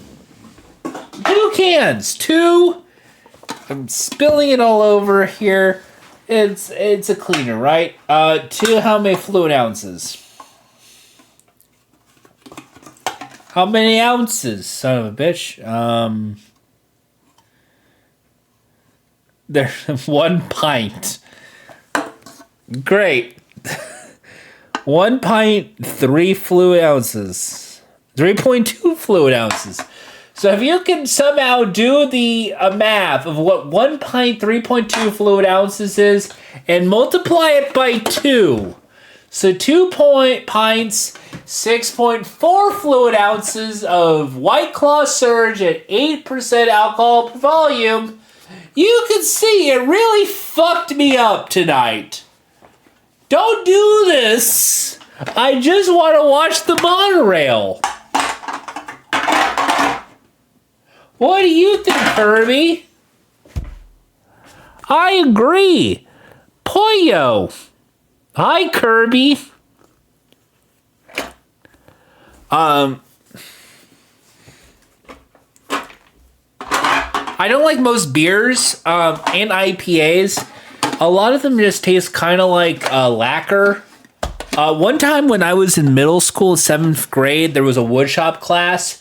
And they had the lacquer that you would use to like cover the wood. And I once put some in my mouth and it tasted awful. And every single time I drink beer, it tastes exactly like that. So I just stopped drinking beer. I don't know if that means anything to anybody. But I just don't like the taste of beer. And most wine, it just tastes like weird grape juice. In a way that I don't like. And so for most alcoholic drinks, I do not like the taste of, which is a good thing. I think that's actually a telling sign for me. Somebody who doesn't get drunk with the taste of alcohol. Most of the time when I have an alcoholic beverage, it's fucking White Claw, because fucking water I could just drink here and be done. Or it's a cocktail, because it's like only like one shot of whatever gin or vodka, and then it's just a shitload of like mixtures like grape juice or orange juice or pineapple juice, and we call it a day. Pollo, yes, pollo is chicken in Spanish, because Kirby loves chicken and monorails, which is why we're watching monorail footage. I fucking have work tomorrow, I just realized, so this fucking is a stupid idea. I have to do work tomorrow. Did I mention that? I have to go to work tomorrow like this. I'm a dumbass. Don't be me, Luigi from the Marios. Anyway, I love monorails. I think it's very cute. Where were we? I don't know about the working part. I will be working tomorrow. The good news is we're in a quiet time. I just finished tax season. So it's really just going to be essentially waking up, drinking one of those Starbucks Frappuccino drinks, maybe a Bang Energy or whatever energy drink I have lying around, and just be answering people's phone calls and emails. Like, that's about it for tomorrow. But ideally, what I'm going to try to do is sober up, which I love to try to do, and then visit my mom tomorrow in the hospital. Because it is really, really sad news. I am drunk, but again, while there's no monorail footage. Put the monorail footage; it'll be funny. I'm alone in this house since my parents are on vacation until who knows when. You should probably order a pizza. That's what I'd be doing right now. Well, not like right now, but like if the parents were not home at the moment, what I would be doing is ordering like Pizza Hut and that cheese pizza with like the little cheesy dots around the corners with the ranch, and binge watch Game Changer. That would be me. I'd be binge watching Game Changer while eating a pizza, or eat that pizza and maybe like a Let's Play video from one of your favorite creators. Not me, obviously, but like one of your faves. Because that just screams excitement. Like watching a giant bomb quick look while eating a pizza just sounds divine at the moment. But it's 1:21 and the Pizza Hut is closed. But I know what I'm having for lunch tomorrow. That's right, Margaritaville. No, it's Pizza Hut. But yeah, no. So like for me, I'm just gonna be drinking water, sobering up, and then going back to work. Obviously, after I sleep, I'll be a little bit more dehydrated. Let me just put this in focus here, folks. No,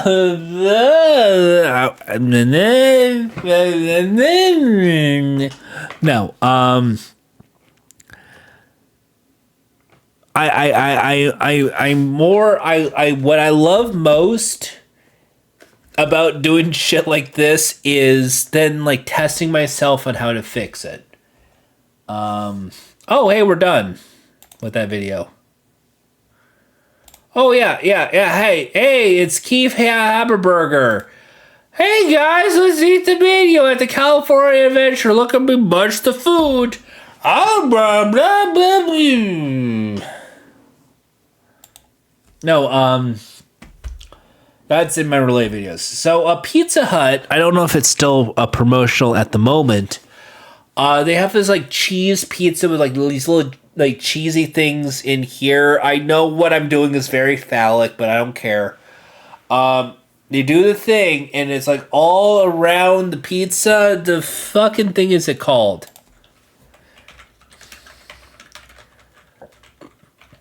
Cheesy Bites. It's called a Cheesy Bites pizza. Give me a photo of it.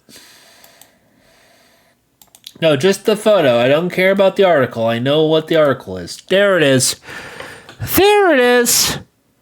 There it is. Just fucking there it is. Just fucking there it is. There it is. If it was me, I'd order one of these and watch a game show. Their gimmick right now for the month is this ranch flight. I'm not really much of a ranch dressing connoisseur, because I think ranch dressing just tastes like mayonnaise with shit in it. And I would rather just have whatever's the shit in it without the mayonnaise. But they're really delicious currently. So what I'd be doing is order one of these pizzas, watch a game show, and then take a big nap. That would be me. While your parents are on vacation. That's my recommendation. I think the pizza's like $25, but it looks delicious. And and the ranch flight, one of them is like a spicy ranch, chipotle ranch, and I would actually say that's one of the best dipping sauces I've ever had for a pizza. And I'm, once again, not a ranch person, so I think it's probably the left one that's in the photo. That one's really good. There's one of those three is like pepperoni ranch, which is weird. It reminds me of Pizza Ranch from the 90s. And I'm going to have to go into sidetrack real quick. Hang on, let me go on the sidetrack because I feel like I'm losing my mind. And I don't want to go insane and go, oh, well, that happened. 90s. So in the 90s, ranch dressing was all the rage. There it is. There it is. And they had a pizza ranch dressing. Introducing Pizza Ranch Salad Dressing. And that's exactly what the pepperoni ranch tastes like.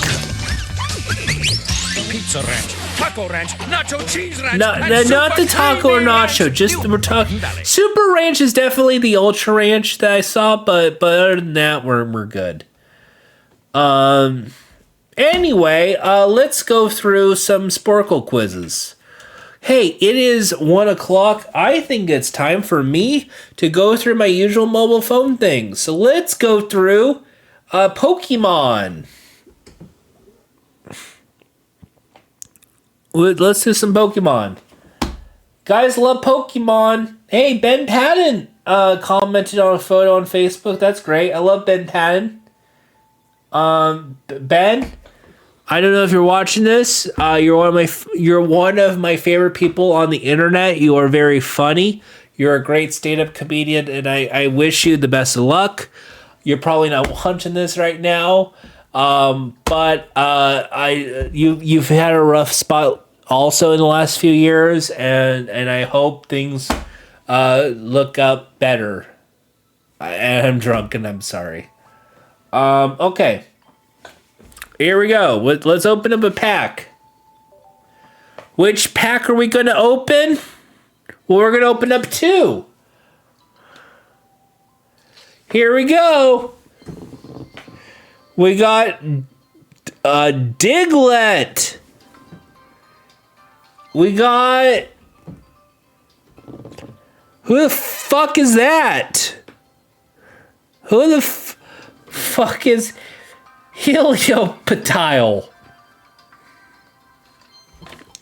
We got a new one. We got Toxapex. What the fuck is a Toxapex?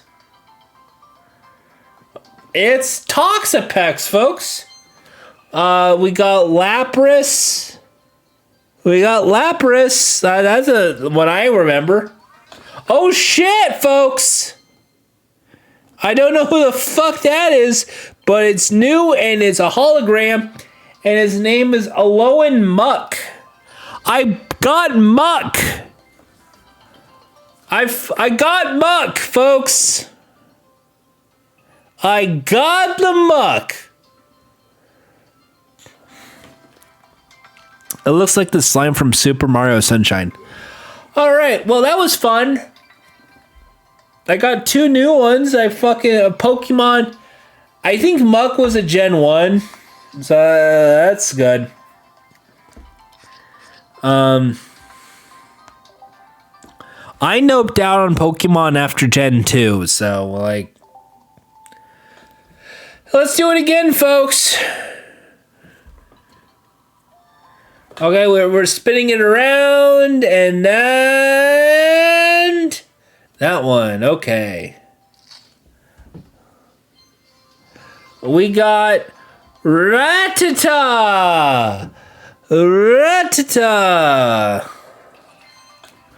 We got Raticate, which is the evolution of Rattata. We got Surskit, which I think is a font. Dugtrio with hair. It's a Dugtrio, but with hair. Oh shit, it's Cubone! Fuck yeah, Cubone! Sorry your mom died! Cubone!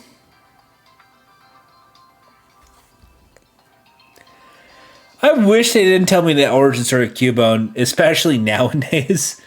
Because again, my mom's in the hospital, so it's really tragic.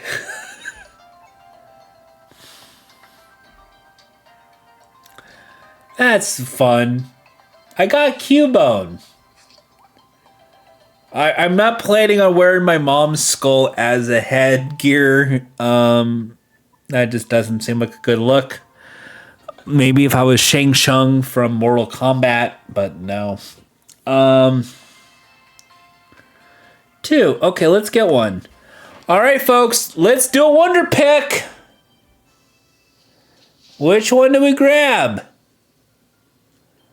All right, here we go. We won Skitty. Is that like a fucking improv cat? That sounds like a name of a cat that does improv. Hey, I need a Pokemon that's like an improvisational comedian. What should we call it? Skitty. 'Cause it's funny.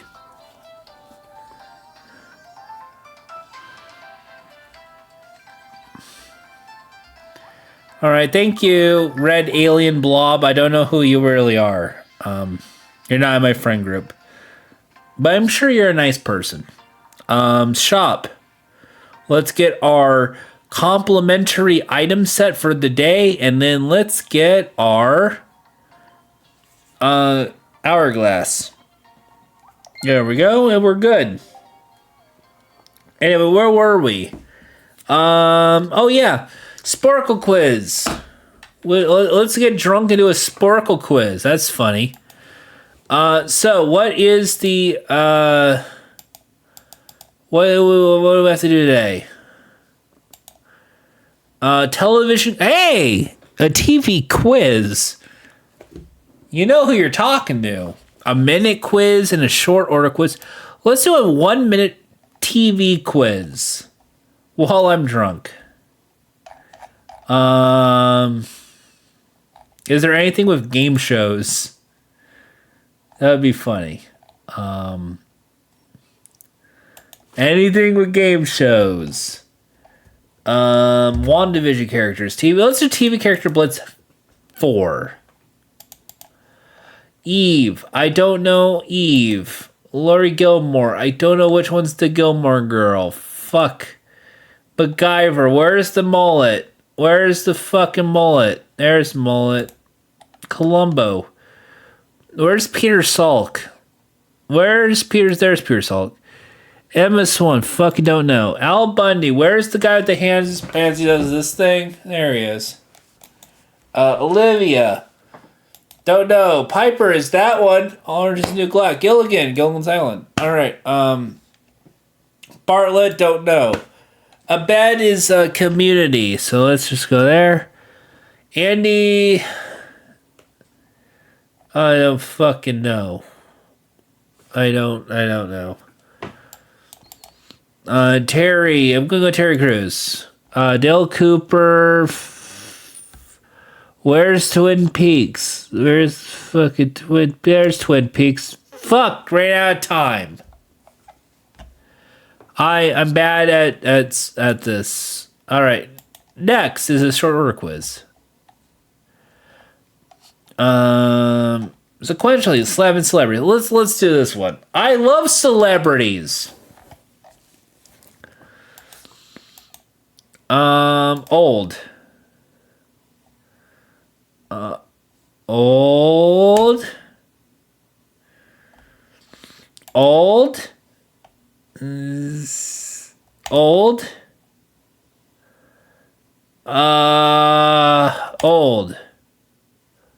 Old. Old. Hey, I won! Yay! I know which celebrities are old. I'm smart. Me. That's what I get for playing Sporkle quizzes. Anyway, let's do a fun one before I go. We did anime last time. Let's do game show. While I'm drunk. Quick pick game show host. Can you pick the game show host by their show? I'll try. It's a minute long. Fuck. Okay. Trebek. Barker. Clark. Howie. Gene Rayburn. Philbin. Ann Robinson. Pat Sajak. Steve Harvey. Foxworthy. There, I finished. I know game shows. Boom. See, you can't stop me. You can't stop me. Did I host a game show? Well, Todd, Peter, and Elizabeth, so John Hurley did not. Baldwin did, Gene Rayburn did, Ross Schaefer did, so Ken did not. Fleming did, Mike Richards did, Trebek did, so it's not Vanna. Drew did, Barker did, Pat. You should have really put Bill Cullen, though, if you were really going to do 4 answers. So this seems really... Dick Clark not host was a big deal. Woolery not host Family Feud. Jason Harris did, Mark Summers did, Lisa Koshy, so it's Kirk Fogg. Who not host Pyramid. Osmond did, Dick Clark did, Saran did, so it's not Steve Harvey. Meredith did, Terry Crews did, Philbin did, so it's not Kelly. Jim Perry did, Eubanks did, Joel did, so it's not Alfonso. Joel did the rebooted version of Card Sharks. That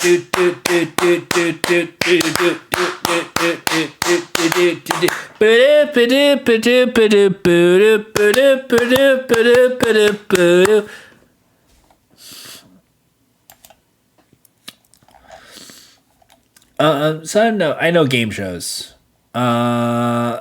Let's go into page 2.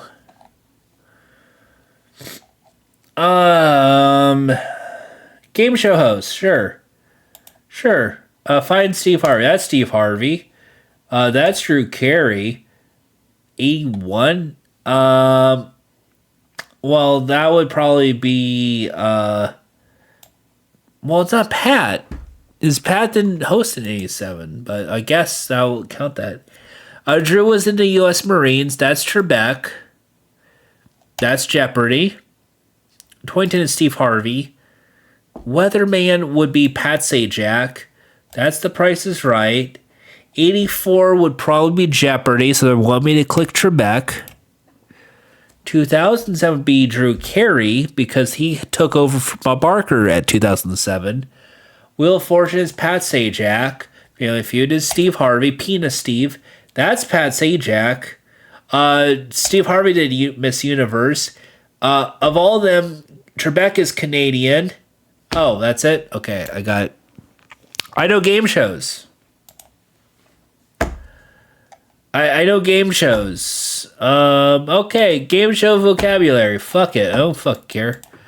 Lifeline would be Millionaire. Final Spin would be Wheel of Fortune. Slimed would be Figure It Out, but probably Double Dare. Winter Circle is Pyramid. Please Stand Up is To Tell the Truth. Services is Family Feud. Showcase Showdown is Price is Right. The only double is Jeopardy. Mob is 1 versus 100. Zonk is Let's Make a Deal. Let's go over the answers so you know I know what I'm talking about. Mob is the group of 100 people in 1 versus 100, which the one has to take out if they want to win $1 million. Slimed on Double Dare isn't really on Double Dare. It's more Figure It Out, but because it's Nickelodeon, there's slime. The only challenge that I recall that has slime in it is actually GAC, and it's the GAC pot in Double Dare 2000. Usually they say GAC. Survey says is the catchphrase used by the hosts of Family Feud because they survey 100 people with the answers on the board. And they go, survey says, but Steve Harvey doesn't really say that. He just kind of goes, let's see, fuck it. And then that's it. Daily Double is one of the clues in each round of Jeopardy. 1 in the first round, 2 in Double Jeopardy. Is one that's exclusive for a contestant. If they get it, they get to wager any of their amount of money that they have on a clue. If they're in the red, it's up to the value of the level 5 question, which could be anywhere between $1,000 to $2,000. Zonk is the booby prize on Let's Make a Deal. It's the prize you do not want. Sometimes it's a goat. In modern day with Wayne Brady, it's this kind of art movement where it's like a cardboard furniture. It's really silly. Winner Circle is the bonus round on Pyramid. It's this weird circle, and then they see 6 categories, and it's like things a plumber might use, or what a trash can might say, or famous phrases, and then they have to say the phrase, and it's like a hungry man, Swanson, and then say TV dinners, and then it goes ding. Showcase Showdown is the big wheel on The Price is Right. They spin the wheel. It goes from 5 cents to $1. They have to get closest to $1 without going over in 1 spin or a combination of 2 spins.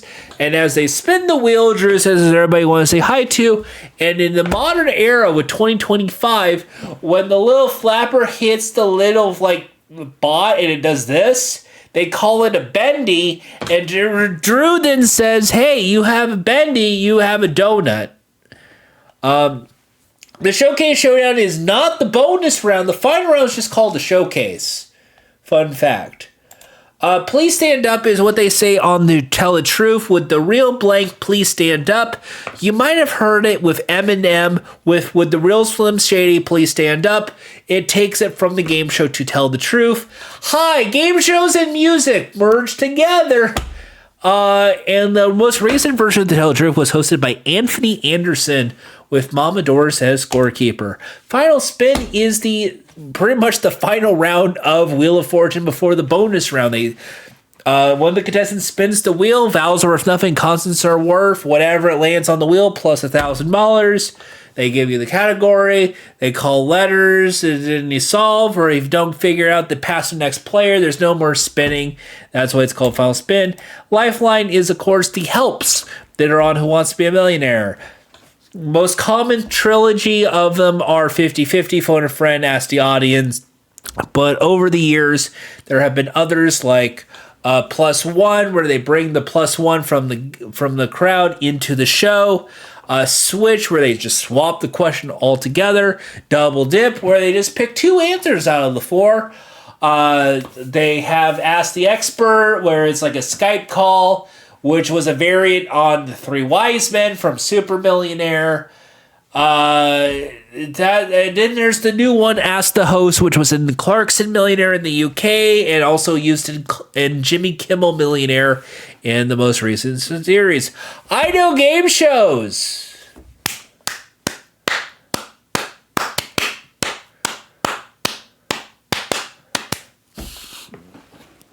Anyway, I know game shows. That's all I wanted to tell people. I know game shows.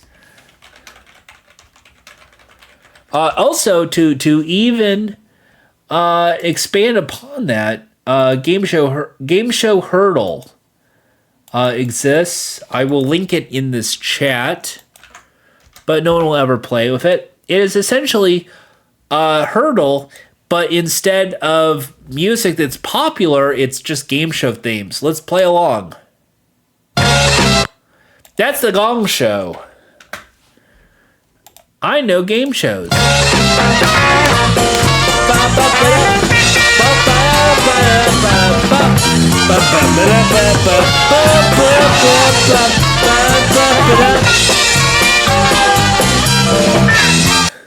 I love game shows.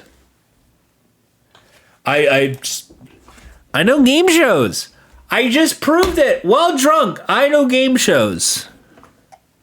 I'll play some music while I have to go to the bathroom. You and me, just like the old days. What do you think?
What the fuck? Okay, we're back.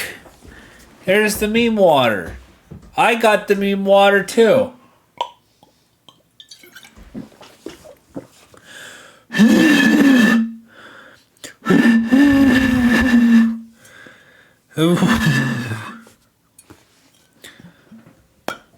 All right. Where were we? As we were going through some fun history facts, we did Sparkle quizzes, and I think it would be funny to go to Dropout right now and play some mini games. Here we go. Let's do the maze. Ba ba ba da ba ba.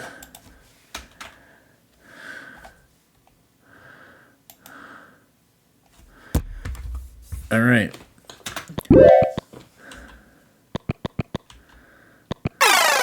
Oh, I got a paper cut and died.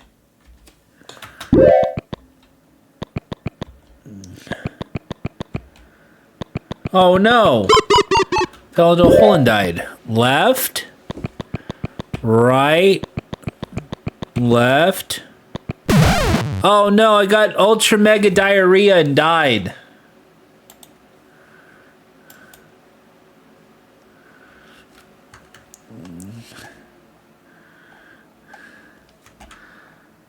That's the best I can do, folks. Left. Left. Oh, I did the paper cut. Okay, so left, right, left, right, right, left. I find a good sword. Is struck by a beauty and you go into it and shock and die. Okay. Left, right, left, right, right, left. Oh no, good sword. Shit. Left, right, left, right, right, right. Ah, got con swab.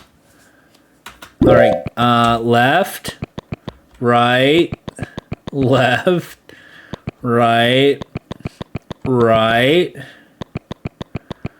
left. Oh, it's the sword again. Shit. Left, right, left, right, right, left. That's sword again. Shit. God, where were we? Left, right, left, right, right, right. Oh, it's a con swab. Okay, so that's a dead end. Right, left. Got the snake. Shit. Right, right. Ah, okay, so it's left. Left, right. Right? Let's go right. Holland died. Okay, so left, right, left. All right, let's go. Left. Can't do double left. You roast Mafia in your state upset. They are not amused you died. Left, right, left, right, left. You find a cloak of invisibility, it smothers you to death. Left, right, left, right, left. Oh no, it's a cloak again. Left, right, left, left. Oh no, right, right, right. Left. Oh, that's a cloak again. Shit. So it's left, right, left, right. Let's see. Left, right, left, right, right, left. I got the sword. Left, right, left, right, right. Right. Let's go right. Let's go right. Oh, swab death. Okay. Left, right,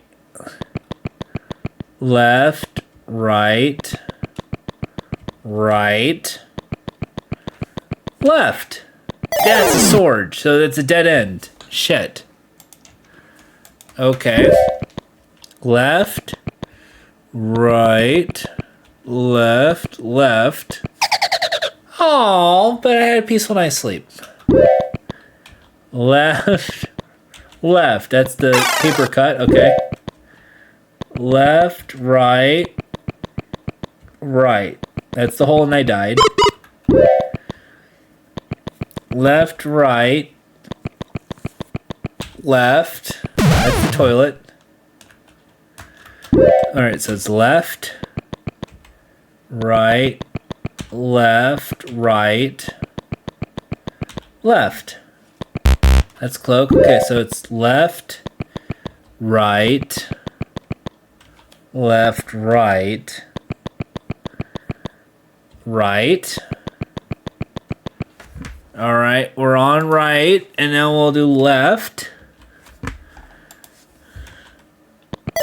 Got the sword. Okay, so left, right, left, right, right, right. Okay, got the swab again. So it's left, right, left, right, right, left. Fuck. Left, right, right is the hole and I died. Left. Ah, fuck. Left, right, left, right, right, right. Alright, so it's left. God, I'm losing track. Left, right. Can't go right because that's the hole. Left, left is the mafia.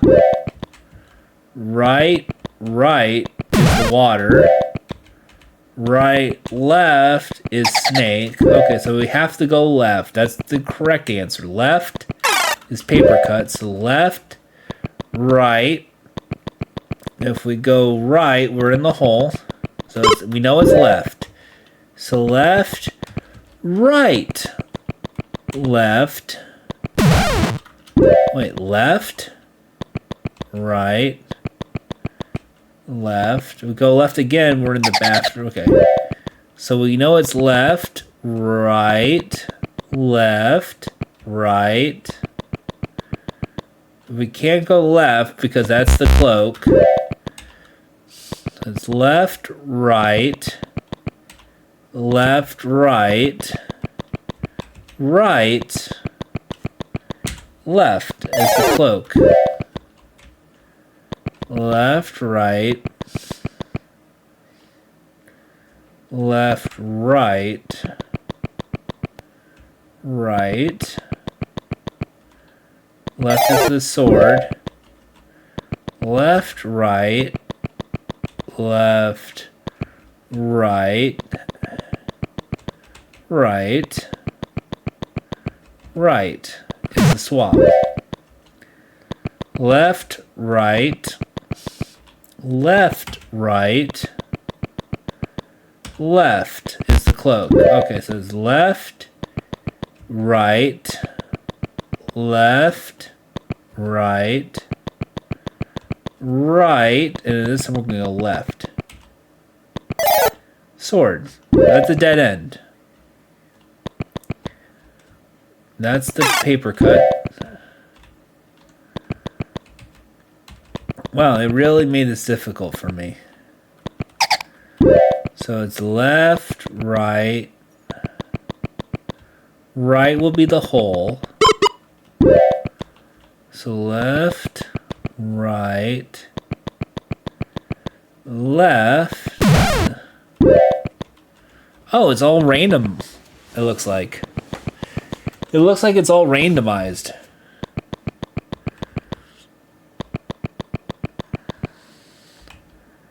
Yeah, that's the swap, so I can't go that way. So it's left, right, left, right, left.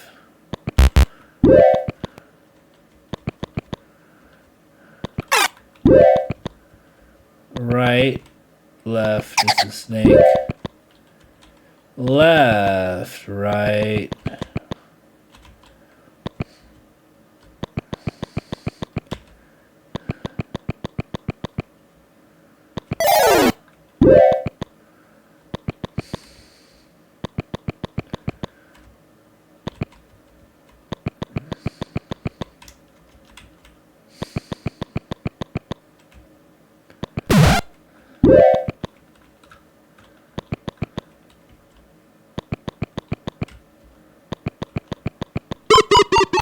Found the hole and died. Alright, so let's left, right, left,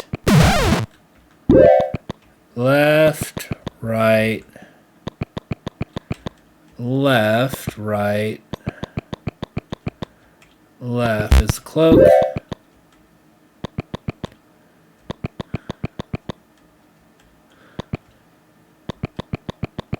Right.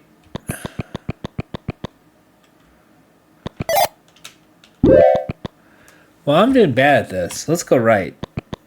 Let's go left.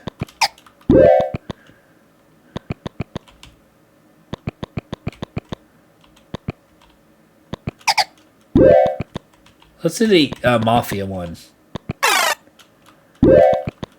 Right, right. Well, that sucks. I find some water and I choke and die.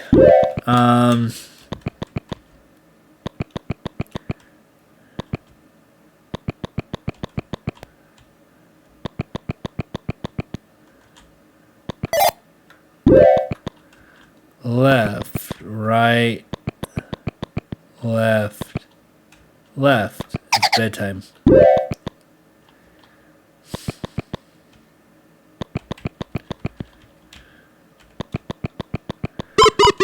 I wish I knew what to do. Well, this is... Oh, left.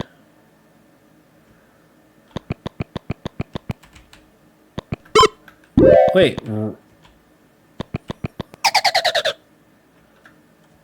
It's all randomized.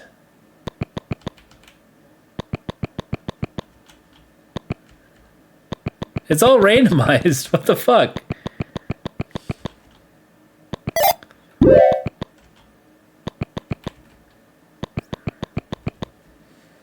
That's the whole shit. Right, left. Left. Left.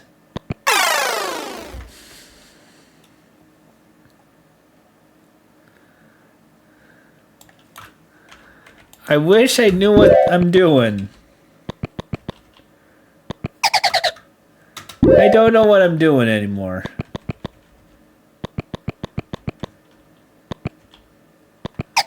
I don't know what I'm doing anymore. I'm losing my mind. Sam, you suck. I hate you, Sam. Fuck you. Oh, man.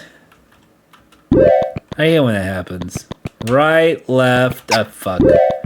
Right, left.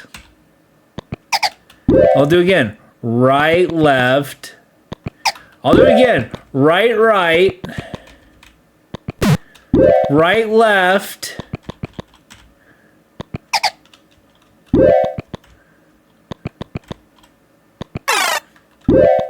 Right, left. Left, right. Left, right. Left.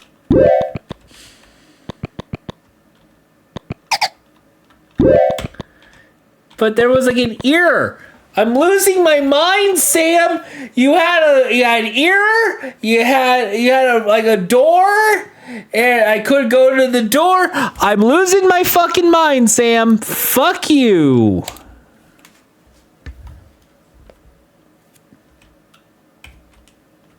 Well, that was fun. I'm Jordan. Let's retry.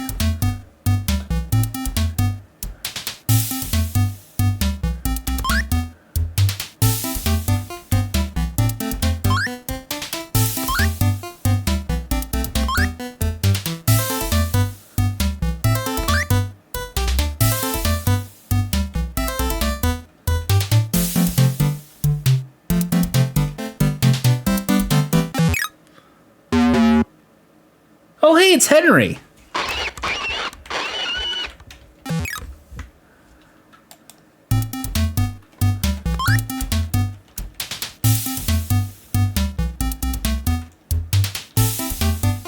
Yeah. Damn it.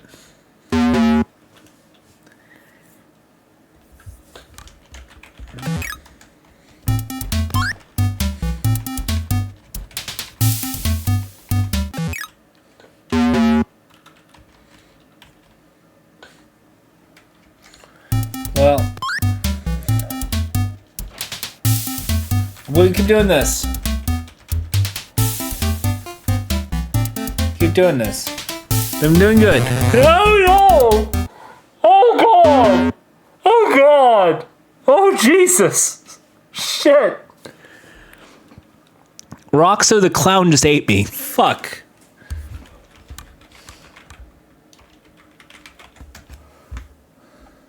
Alright, let's go again.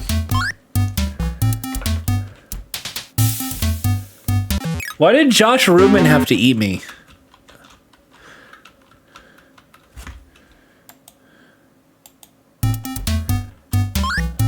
Oh, that was Roxa the Clown. He loves games.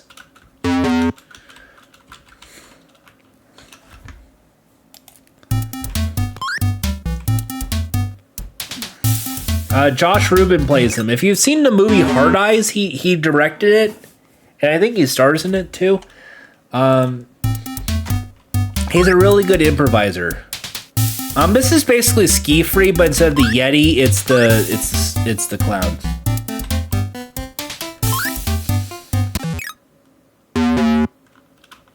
Wait, there's a tombstone that looks like a game show buzzer. That is so fucking funny. When I die, I want my tombstone to be a game show buzzer.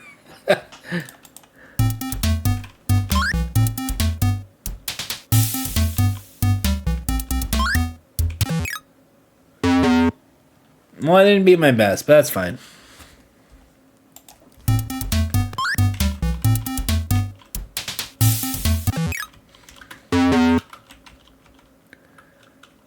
I'll do one more run and that's it.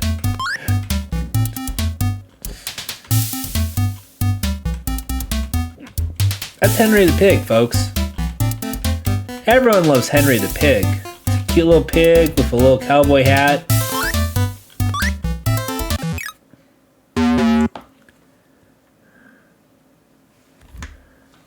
I didn't win.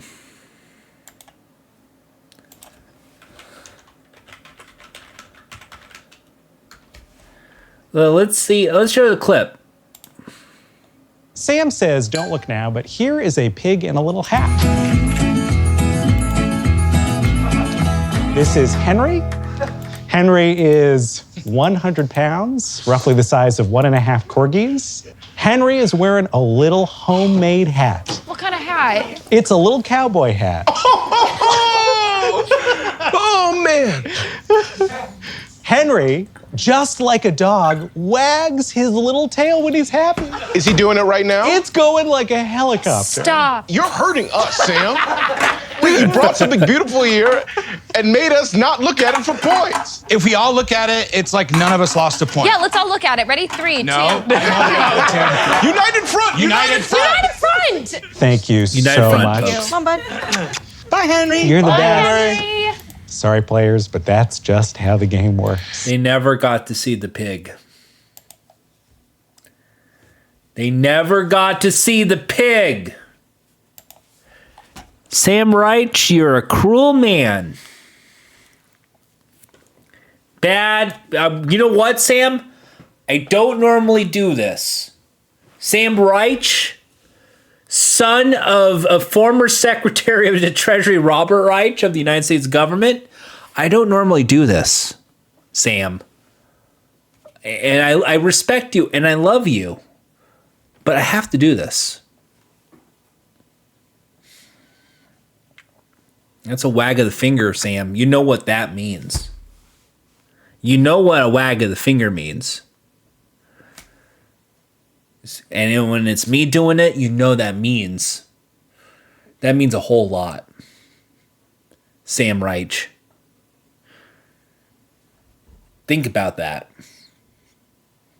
Think about that while I'm wagging my finger at you. Tisk tisk, Sam. Tisk tisk.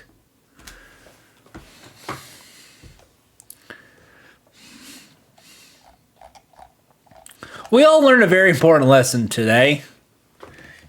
But before we sign off, because I have to finish this water, that is actually part of the statement I said before I started this. I will have to finish this water before I close the stream.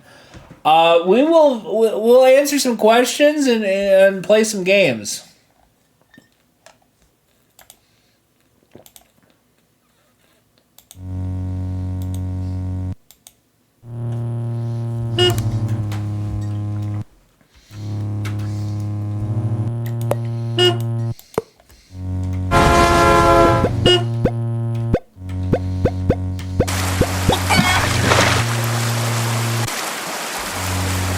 Yeah, I did well.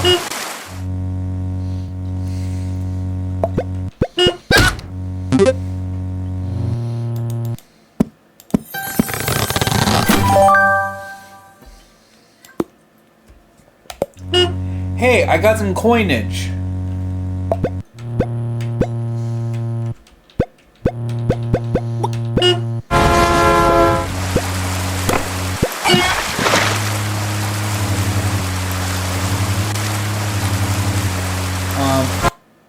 Why did the chicken turn into cum?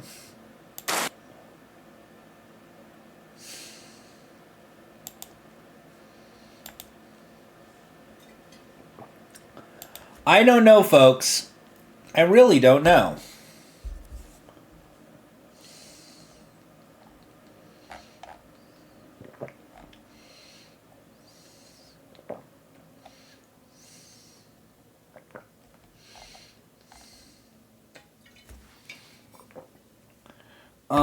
Okay. Let's see what's in the store real quick.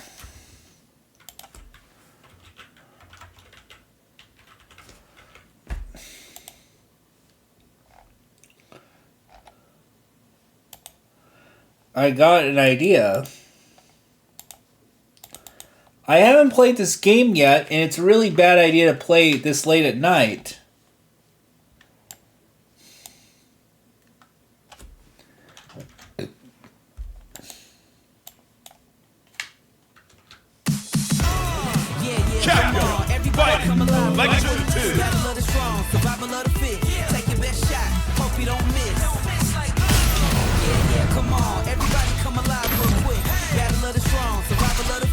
There we go. Kaboom when I step in the room. Better get up out my way because you know how I do. In my groove, and you know that I never lose. Hit a 1-2 shot with the power move. Yeah, I gotta do what I gotta do. What can I say though? Let me out. There we go. On 36. Yeah, 36. Born in 89. It's 2025.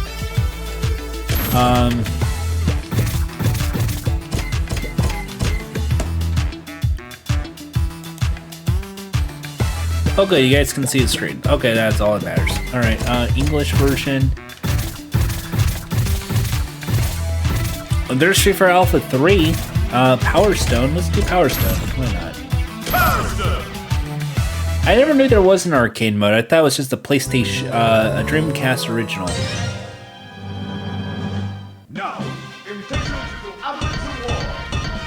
Right there was Jack.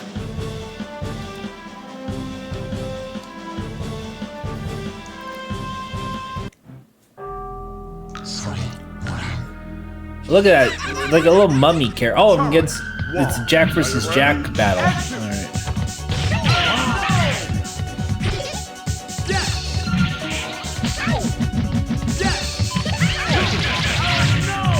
No, that way.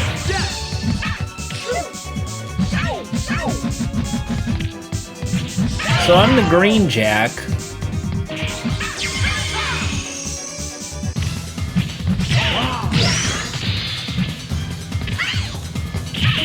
And you can see me be shooting him with a gun.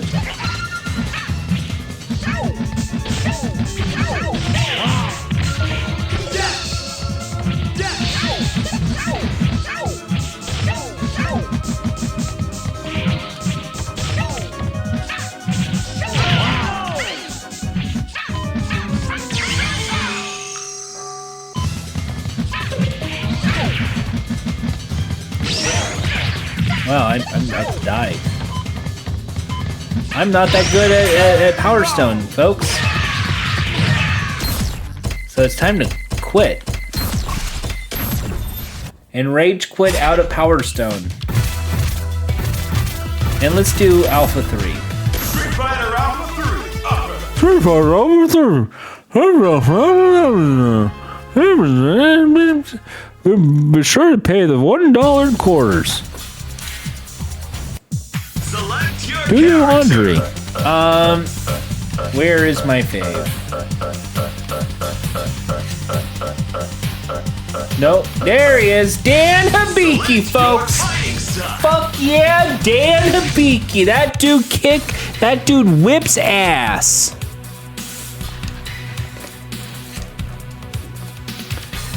Not only does he have 3 of the same letters in my name, he has this cool pink robe, and he's not afraid to admit he's a cool dude. Oh, he's wearing yellow. Can't give it up.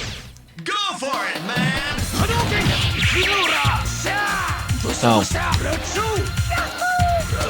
Wow, that was a waste of the.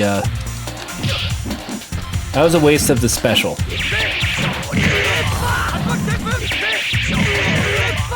All right, well.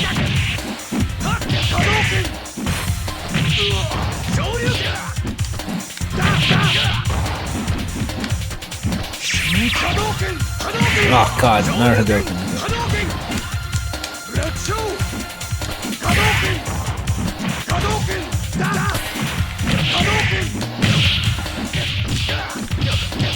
It's weird playing this on the controller, not a. Right, and.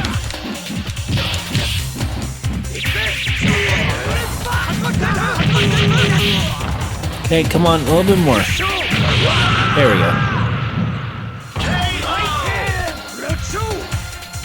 Hey, I won something. It all depends on your skill. Go for broke. I remember when this came out in cabinets.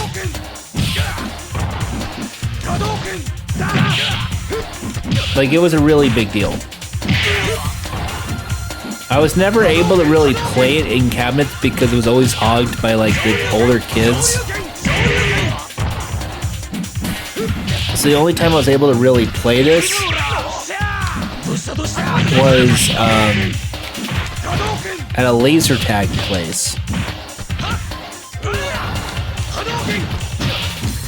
But it was my friend's birthday party, so I was never really, you know, in the arcade that much over there. Wow, I'm just, you know, wasting that special. Thumbs up.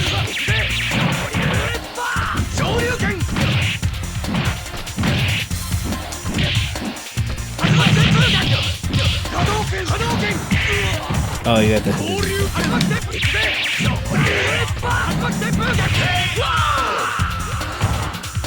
Hey, I won the very first fight in Street Fighter Alpha 3.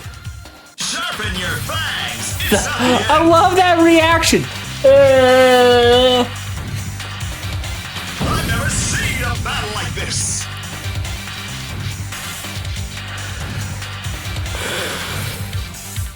Who is this? And the very first Marvel vs. Capcom. Face it straight.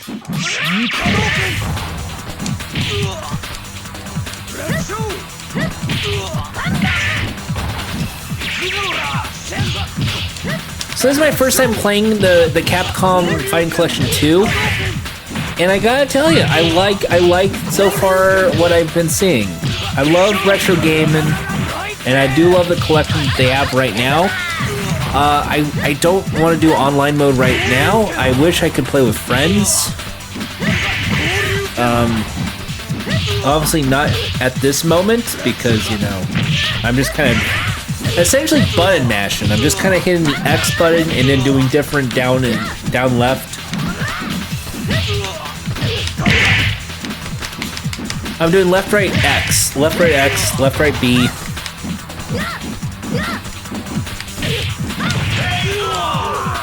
Yeah, I'm gonna lose. Ah, so close though. You can't give it up. Go for it, man. There you go. I love that. Go for it, man.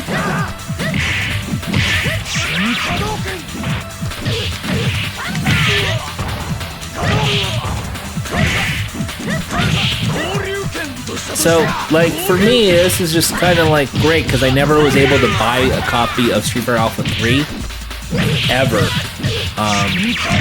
So to me, I see this as a major victory for me. I want to do an uppercut. Oh wow, that was close. That was a close one. Hey, come on, stand up, face it straight.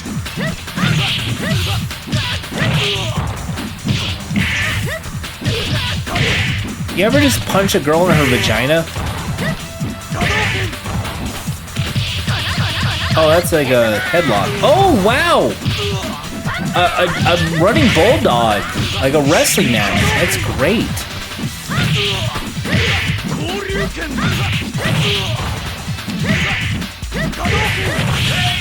I lost. Ah, damn.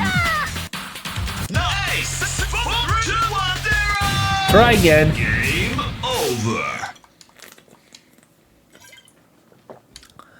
That was fun. All right, let's quit. Select.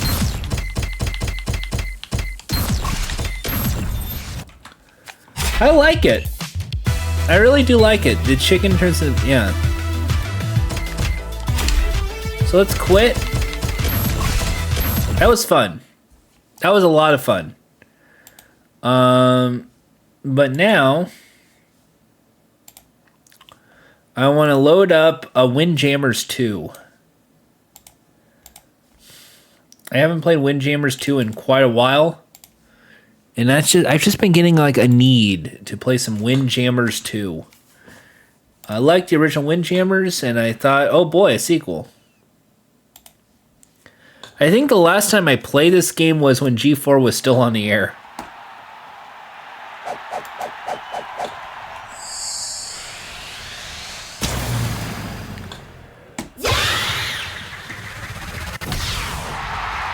Windjammers 2.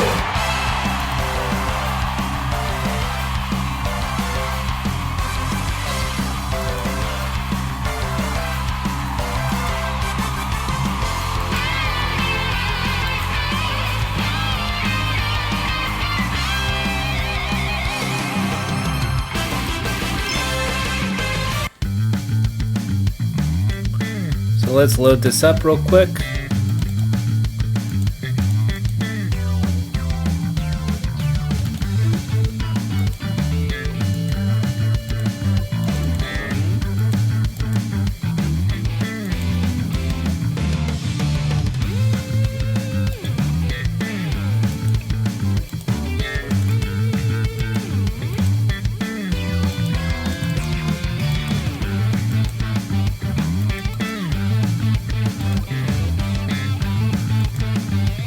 Alright, well, I got a display capture, I guess. Hopefully you can see that. Can you guys see the Windjammers 2? I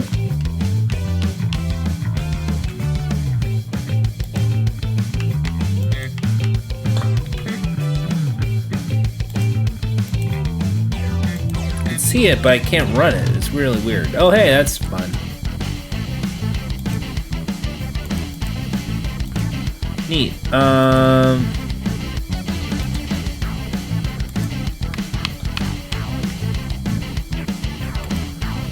gotta exit it, looks like. Gotta close that. I gotta reload it, it seems like. Okay, play again.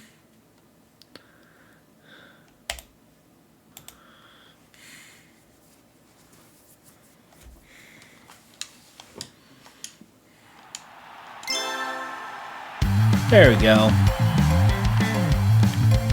I just want to do an arcade mode. We'll do medium.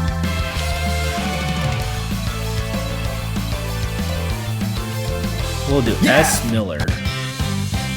Welcome to the Windjammers Championship.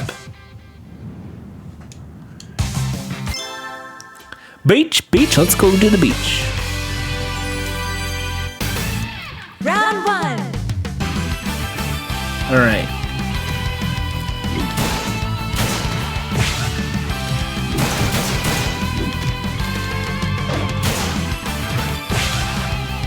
Miss. Oh, 2 points. 2 points.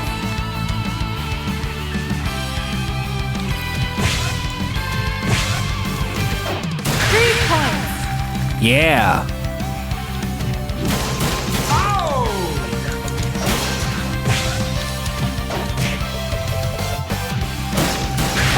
Aw, man. Touchdown. 5 points. Another 5 points. I'm gonna lose.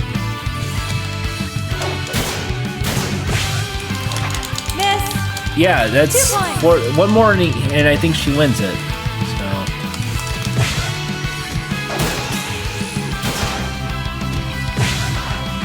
Miss. yeah. 2 points. Set. Mięśnie, talent, zwycięstwo.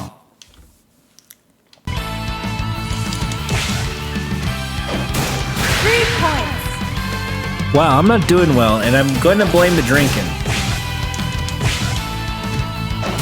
Here we go. 3 points.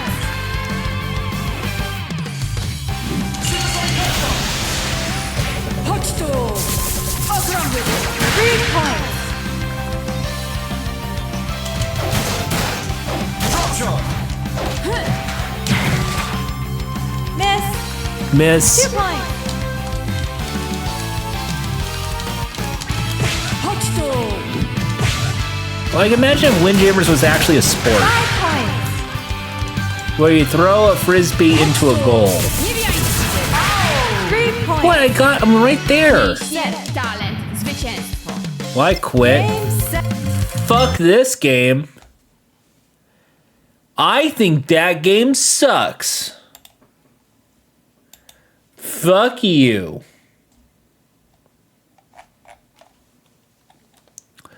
All right, so now I'm really need to relax a little bit.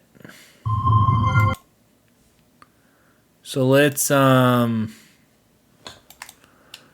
off. I think we can turn this off.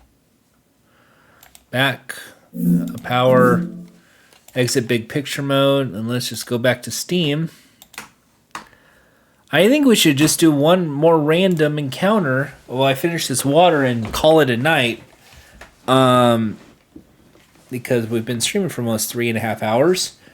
I want to get into some delicious, wonderful wrestling games, and I think the only game out there that's actually worthy of a purchase, if you like,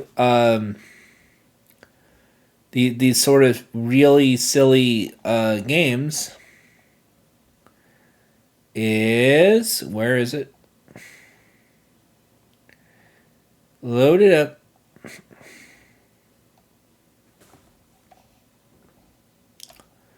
There it is.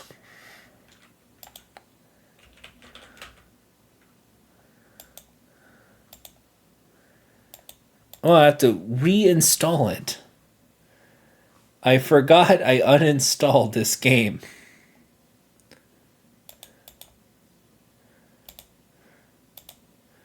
So I will install it.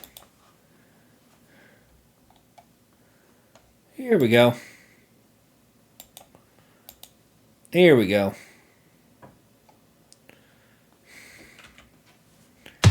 You know it and love it. I'm ready to play now. Put me in the game now. I came here to prove it. I'm ready to do it. I can't be afraid now. Put me on the stage now. Load it up. I'm ready to There it is, now. Wrestling I Empire. feel like an animal stuck in a cage and I'm ready to break out. My time, my time. None of you people can tell me to stop. This time, like the last time, you better get ready to race to the top. Ready to do this. Show you what the truth is. Step on the field, it's time to get real. I'm feeling so ruthless. My time. Fuck, let's just, yeah, Cemetery. Lower the lights TV down. studio, yeah, let's just do in the arena. No one showed up tonight. So turn me up real loud. My time, my time. None of you people can tell me to stop. My time, my time. None of you Let's people go can tell me into to the, stop. My town, my Twilight. crown. We know what it takes to be reaching the top. Normal. We reaching None. the top. We reaching No the top. barriers. We know what it takes to be It's the reaching driest top. My time, room my out time. there. None of you people can tell me to stop. My town, my crown. We know what it takes to be reaching the top. Let's go exposed wood. We reaching the top. We know what it takes to be reaching the top. Lower the lights down. Let's make the ugliest looking ring out there. We'll make it no pads. Do this for my crowd. So turn me up real loud. Alright, American flag. None of you people can tell me to stop. Turning the track up. None. I'll never go back down. Hands over my heart. I do this for my town. Cage. I do this for my crowd. So turn me Let's up do the real blue loud. bars. My time. None of you people can tell No, me to we stop. gotta do bar. We gotta have the classic string. Oh, let's do the blue steel. Yeah, there we go.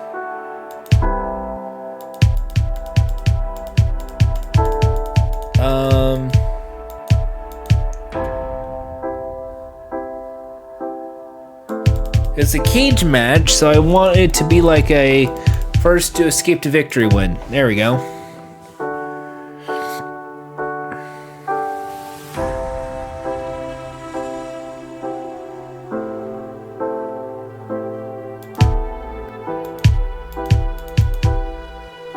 Hardcore. There we go. Pins and submissions. Escape to victory. Non-title. Yeah, there we go. Cast. Let's pick the right person. Alright, let's get... Yeah, you seem like a fair guy.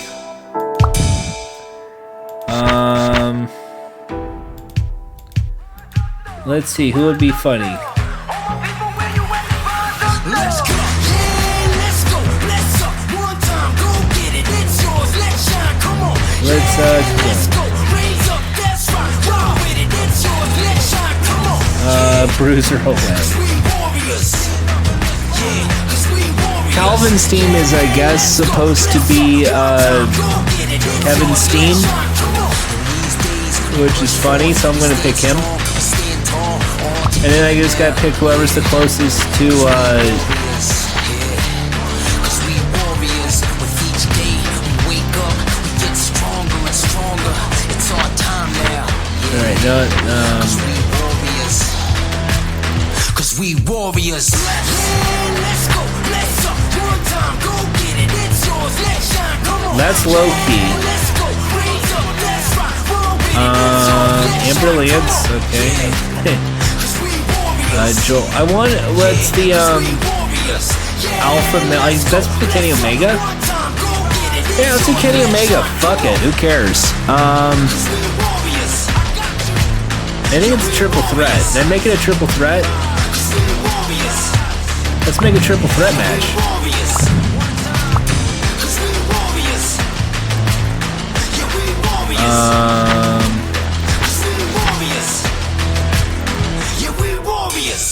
No, not you. Fuck you.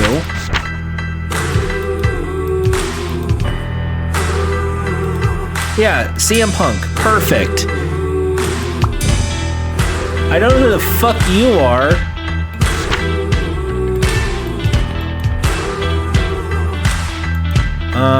Thunder Tiger. Yeah, sure, why not? Yeah, sure, we're good.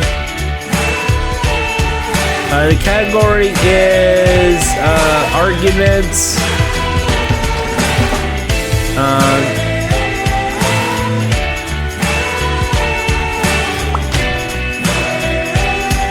Exposes Kevin Steen.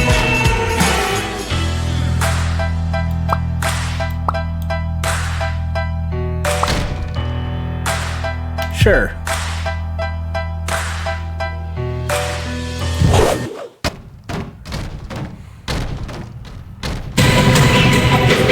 Here we go.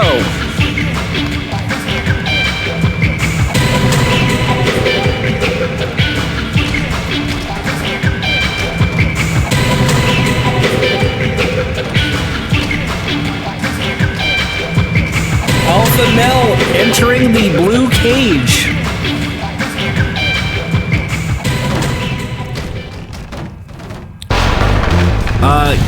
Calvin Steen from Strong Style Wrestling about to enter as well.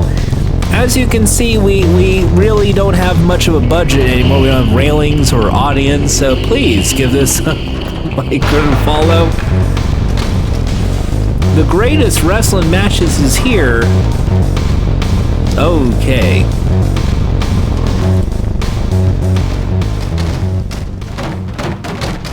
I guess that's it.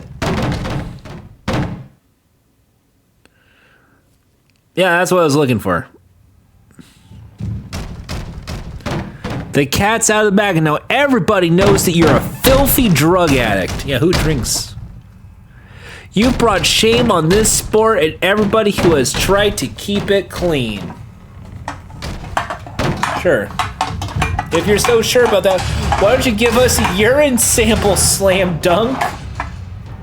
Wait, he's about to win the fucking match. I'll beat the piss out of you And I don't want to see who you really are. Oh, okay.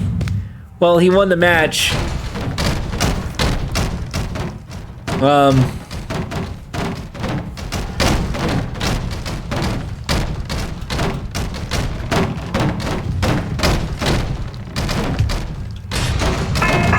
There we go.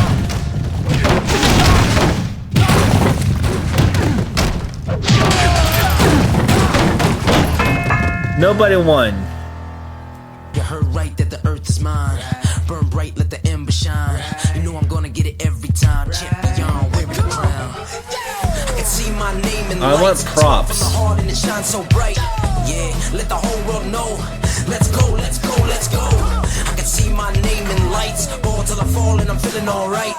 Yeah, so let the whole world know. Let's go, let's go, let's go. I can see the lights. I can feel the moment. With a spark from the heart. Grab it and hold it. I can see the lights. Fire blazing. With the spark leave it like that. Because then no one's being touched. Therefore, I can actually make this a real exhibition. Look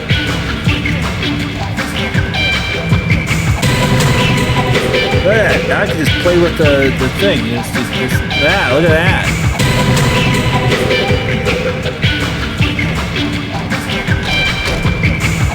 Here's Alpha Male trying to climb up a cage.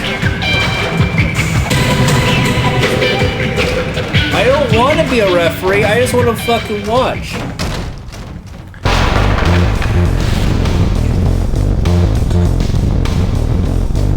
Oh no, Divas.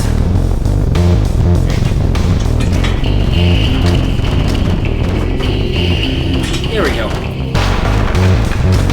Okay, we're good. Can you guys still see this shitty match? We're gonna have a lot of fun. It's a fatal 4-way steel cage match. I want to end the stream with this dumb shit.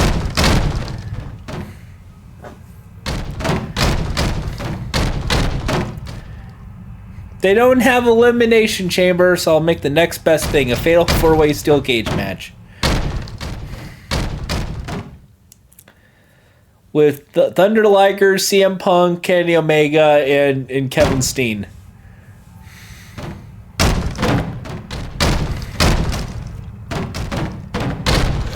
Or where's their attempted copycats. And the crowd goes wild.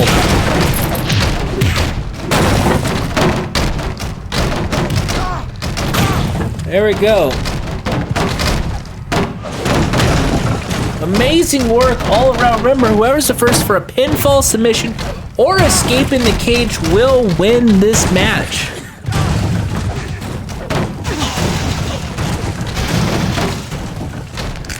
Oh no! We have another referee. I don't know who the fuck this is, but sure. You know what? Sure. I don't fucking care anymore. We just started 30 seconds into this contest.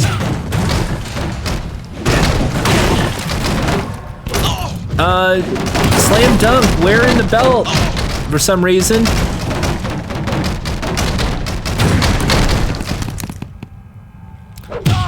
One. All you have to do is just basically just get up and go over and you win. That's about it.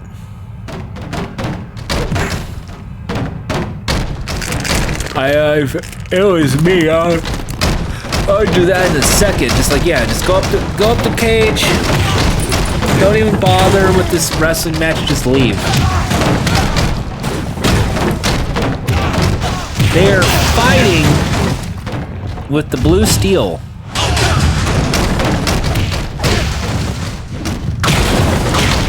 Look at how dangerous this wrestling match is.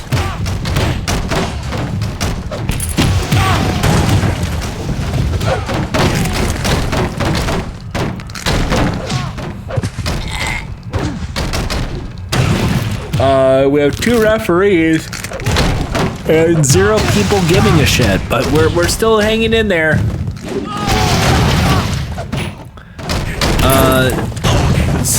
Slam dunk with an amazing technique.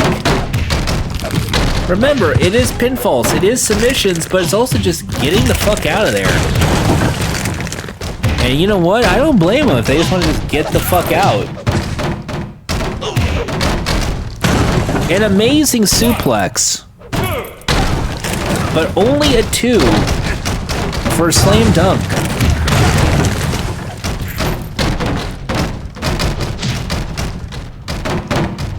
Just get up. There you go. Good. Oh shit. Someone got eliminated. I don't know how. It's not an elimination match, but it has turned this into a fatal four into a triple threat match. And just get the fuck out. Oh no. Oh god, what a... Yes, that's what we're looking for.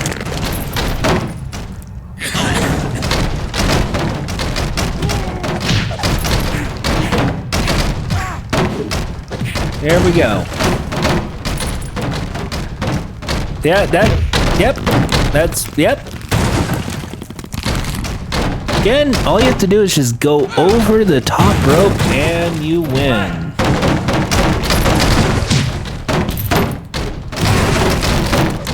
With 2 referees. Oh, there you go. Liger just taking the belt and going, oh, nope, never mind. He just fell on his own accord. I've been there before, buddy. A submission while one leaves the cage is the best encapsulation of professional wrestling. People who just don't want to be there anymore.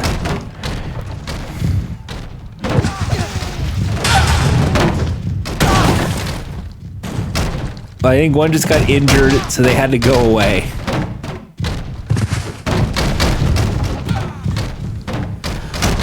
There's no way. Go, just go. Just leave. CM Punk punching Kenny Omega in the dick. What a maneuver. I think that was supposed to be a springboard lariat, and it did not happen. Armbar, and Tiger has been eliminated. It is now 1-on-1. We will have a new champion.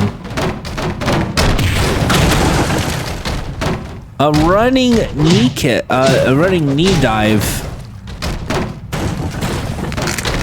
Just in this fucking match. Go home.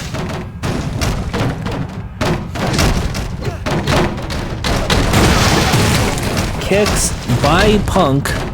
Omega running the. Just go. Just go. You can win. Or not, you know, you do you, buddy. You know, it's just wrestling in 2025. Who cares what is real and fake anymore? You know, just as long as you're having fun out there, that's all that matters.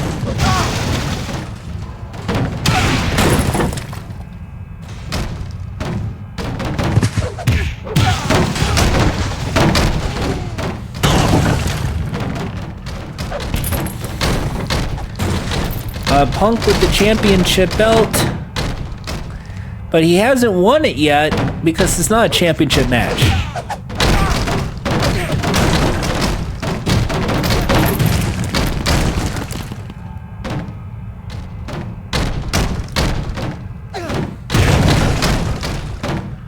One. No.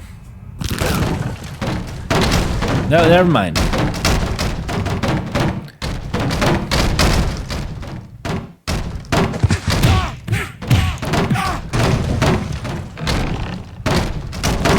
Yeah, just go up. Or not. Whatever works for you. You're just gonna keep punching, it seems like. And yeah, that over the top rope, but this is not a battle royale. This is a steel cage match. Remember, pinfall, submission, or just escaping the cage.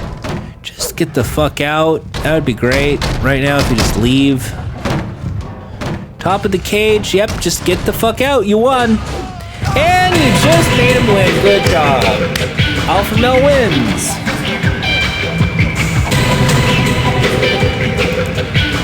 Yeah, that's how you win a match. It's mine for the taking. Alright, let's fix this. I know what you're saying. This is some bullshit, and you're right. We should not have a cage anymore. Spark from the heart and it shines so bright. Let's go, let's go. No, we should not have one anymore. Oh, that's some good presets, but I'm gonna go none. Furniture Smash.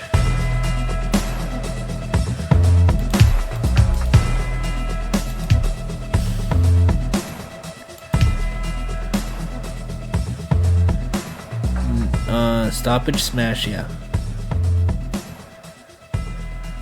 Arena, props. I'm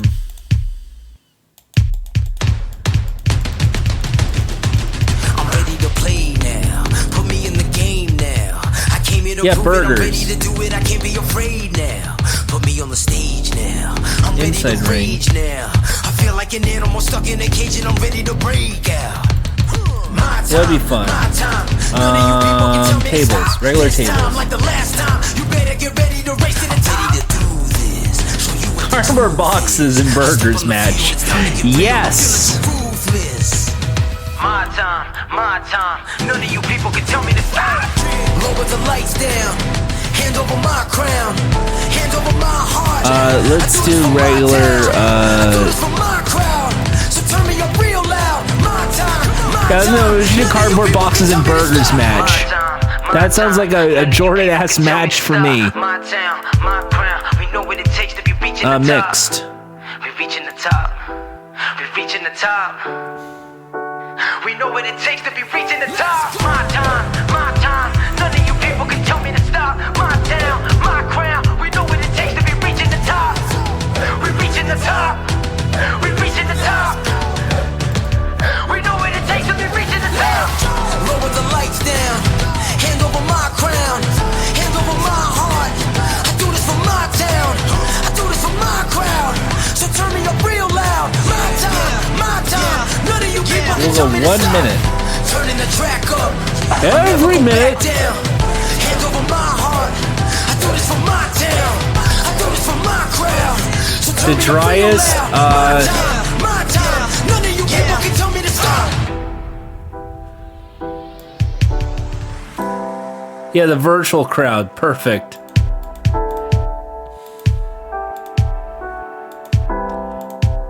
Yes, the toilet area. Perfect.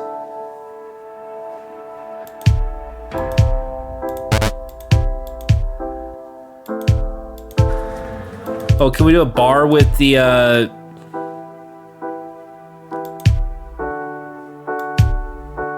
props? Yes. Now, can we make it in the, Can we do that? Yes. We can do a toilet match. Yes. That's exactly what I want.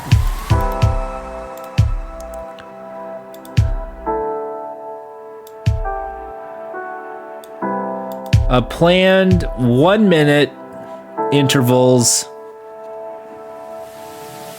Cast.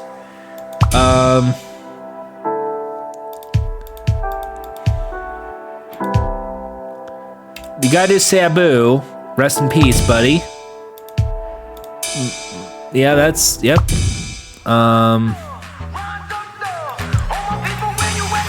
That's Arn Anderson.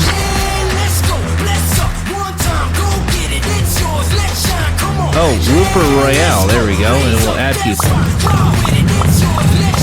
Perfect. I don't know any of these people, but we'll just keep adding them. In the burgers and cardboard box match. Perfect.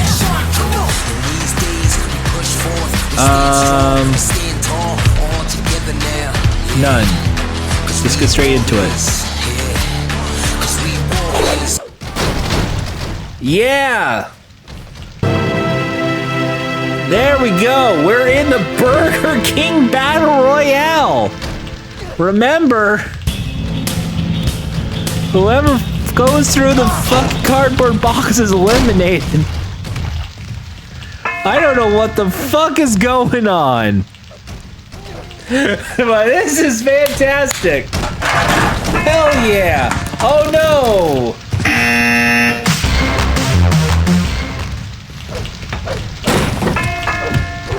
Oh no! I don't know what the fuck is going on, but Demento is here now. Well, then never mind.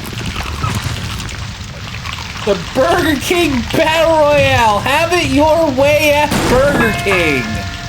Burger King, now make your own combos. You don't have to have French fries. You can have onion rings, half-seas, or even chicken fries or churro fries at no additional cost.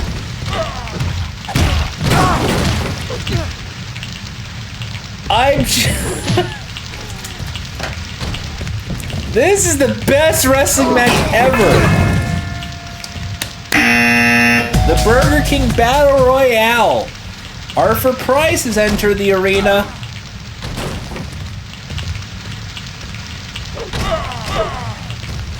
Who's gonna get eliminated and who's gonna win the $25 Burger King game? Oh my god!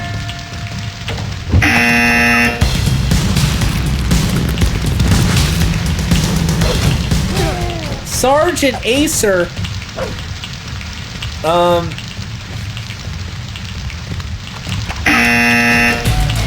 Well, Danny Might is here. Oh, Sergeant Acer just got eliminated by smashing the cardboard box. Oh no, Danny Might just entered. Got eliminated. What a dumb shit. Scally is here. Nice ass, Scally. Don't crash and burn. Mary Class is here. Just don't smash to a fucking cardboard box in the bathroom. Or the back, I guess the backstage of a Burger King. That's where we're going with this situation. A nice suplex from Scaly to the Mary Cass. There he is eating the burger! This is wrestling! This is wrestling! The referee is eating burgers! The referee is hungry mid-match! You love to see it, folks! Scaly got eliminated by tripping on his own ball sack. Anyway, Rocky Balboa is here. Rocky... Oh my god, Rocky! Rocky got eliminated. Lance Monaco, the Vince McMahon of Wrestling Empire, is here. He just eliminated himself. You dumbass! You fucked up. You fucked up. You fucked up. You fucked up. Arn Goodman, which I think is trying to be Owen Hart. I think that's supposed to be Owen Hart. He just eliminated himself.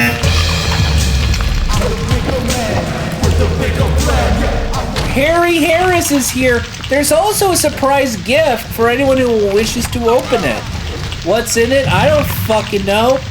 I just see hamburgers in cardboard boxes and a whole lot of cleanup. She's eating a burger.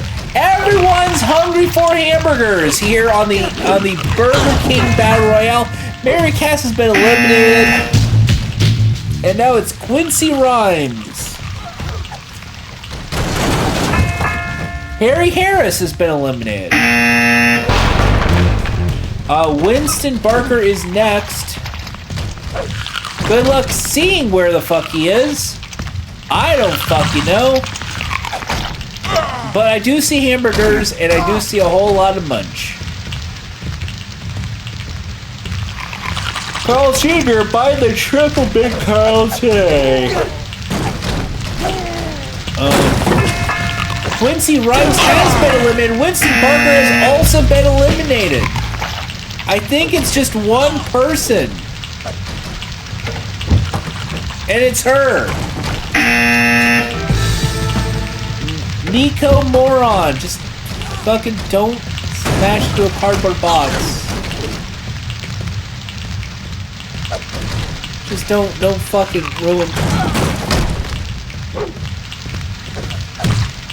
We're having a good thing right. Oh, it is. Oh no, Nico Moran has been eliminated, and there's furniture for some reason. Frederico Fisher is here, entering the 49-person Burger King Battle Royale match. Yep, Frederico just got eliminated 10 seconds into the contest. Who's next? Heavenly Bobby is here. We all love. Oh, never mind. Heavenly Bobby just fucked it up for everybody. Fucking what matter? Oh, Tommy Tanaka is here. There's Tommy. Oh my god, lead pipe into her face. The referee has an iPad just doing some quick texting. Glitter Artie eating a hamburger. Tommy Tanaka has been eliminated. Splinter is here. Glitter already got eliminated though at one point. I see a hairdryer for some reason. That's not part of the match. Karen Mahoney is here. I think that's supposed Becky Lynch? She looks like Becky Lynch. I'm guessing it's Becky Lynch.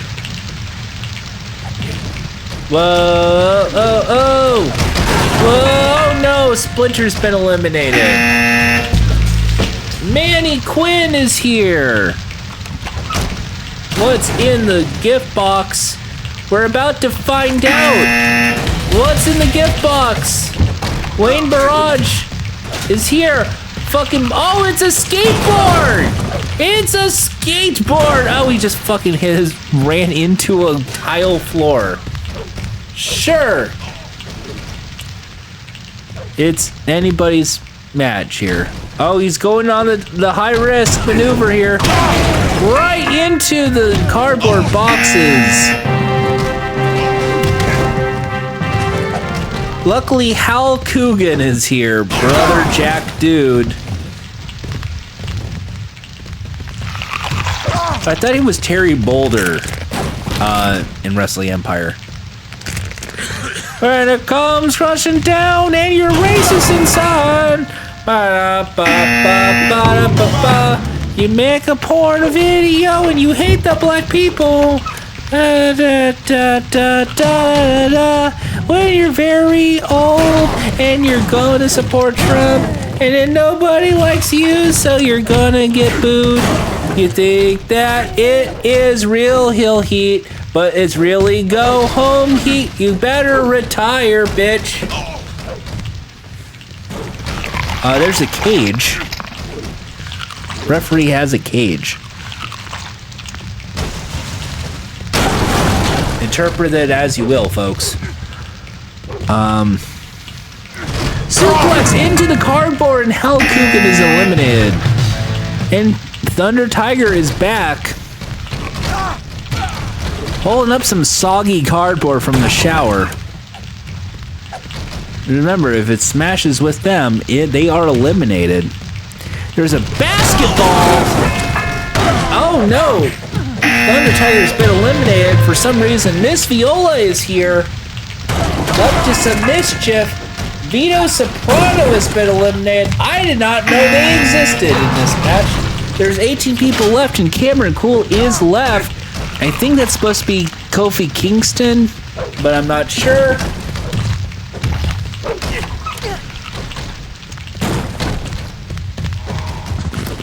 He's taking off his shirt. He is undressing. He is undressing. He is getting ready for the match. It is still anyone's game.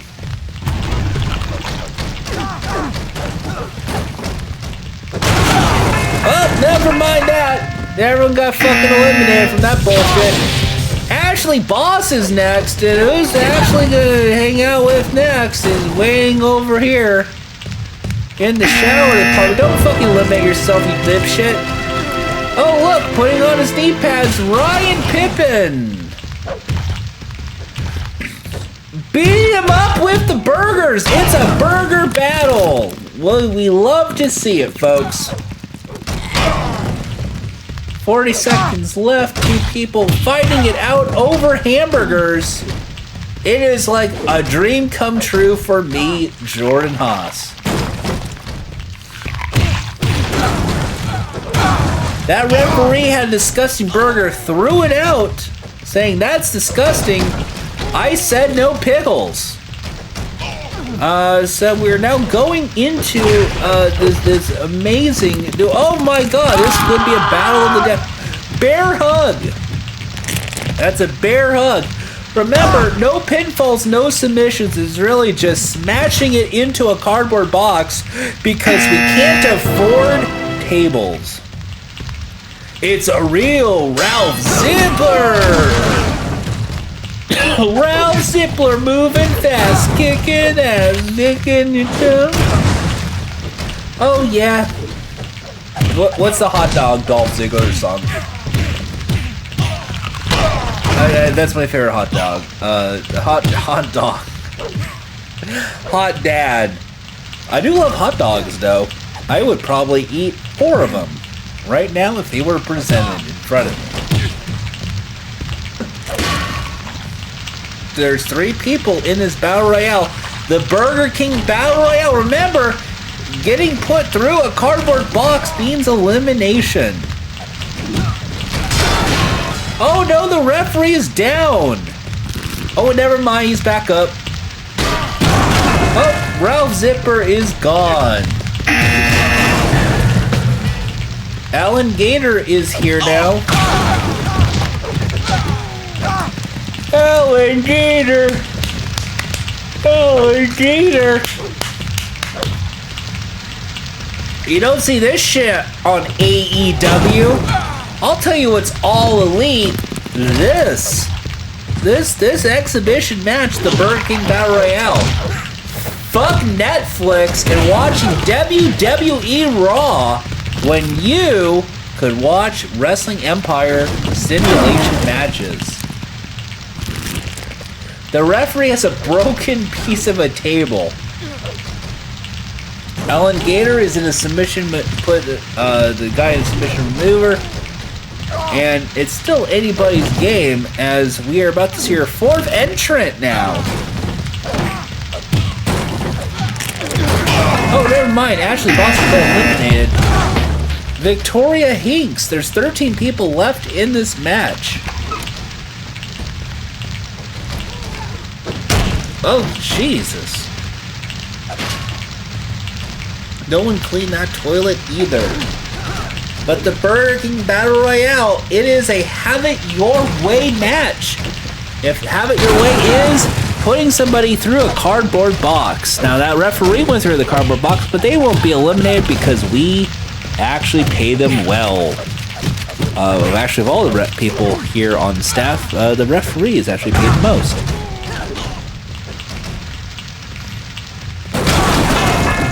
Victoria Hinks has been eliminated.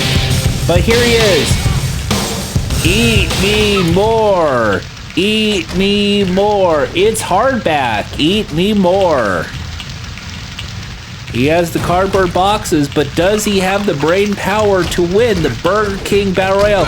He loves to munch. He will have an upper hand here if he doesn't go through a cardboard box.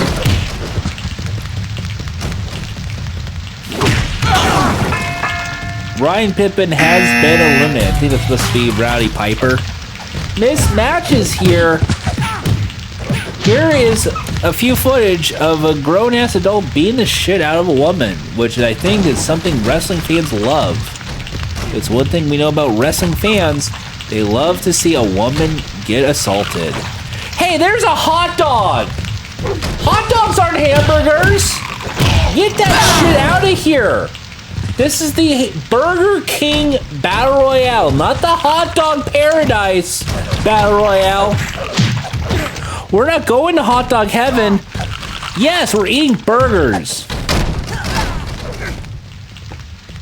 Not this fuck. Get that baseball bat and smash that shit out of the hot dog for me. Thank you. Referee eating double-fisted burgers. The referee is double-fisted burgers. This kicks ass. Hardback has been eliminated. Referee's still hungry. Valenex is here.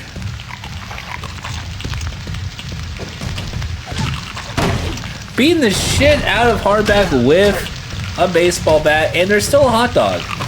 Referee eating hamburgers. I don't blame him. At Burger King, every hamburger is flame broiled for your approval. Anyway, here's a cardboard box. It's fragile.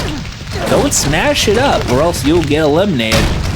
A simple rule. Oh, I can't believe that graphic thing you should. Oh my god, that is so dangerous. You should have seen it, folks. The referee shoving a burger in someone's face. It's oh, phone's ringing. It must be Flat's beanbag. Would someone answer that fucking phone?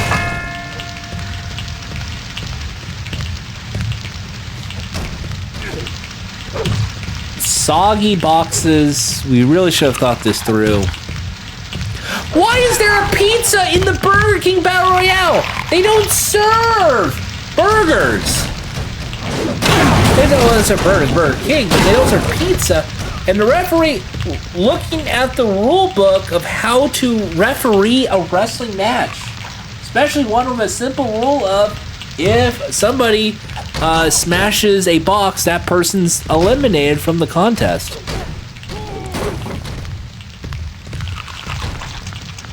Book in one hand, burger in the other. That's what I call eating smart. Who's next? Samson is here. Oh no, Flex Beanbag got eliminated. Why? Fuck if I know. Mismatch got eliminated. Why? Guy tackle. Oh look, who's next?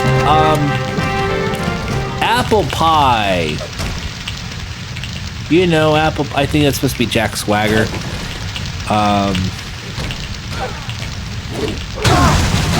Oh yeah, just go through a fucking cardboard box. You know what? Who fucking cares at this point? Yeah, Samson got eliminated. There's 8 people left in this match, and Stormer is here. Fitting name for what a white supremacist. Oh wait, that's supposed to be. I don't know who Stormer's supposed to be. I'm gonna say Batman. Apple Pie is eating a hamburger, and that's the most American thing about this match. There's a urinal. I just want to point that out. In commentary, you have to state the fucking obvious sometimes.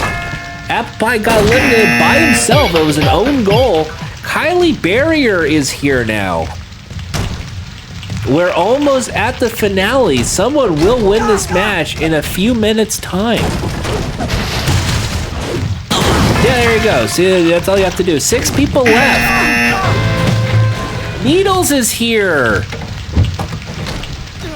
We are on pin. Oh my god, Stormer with the bent cage that we always had lying around this whole time.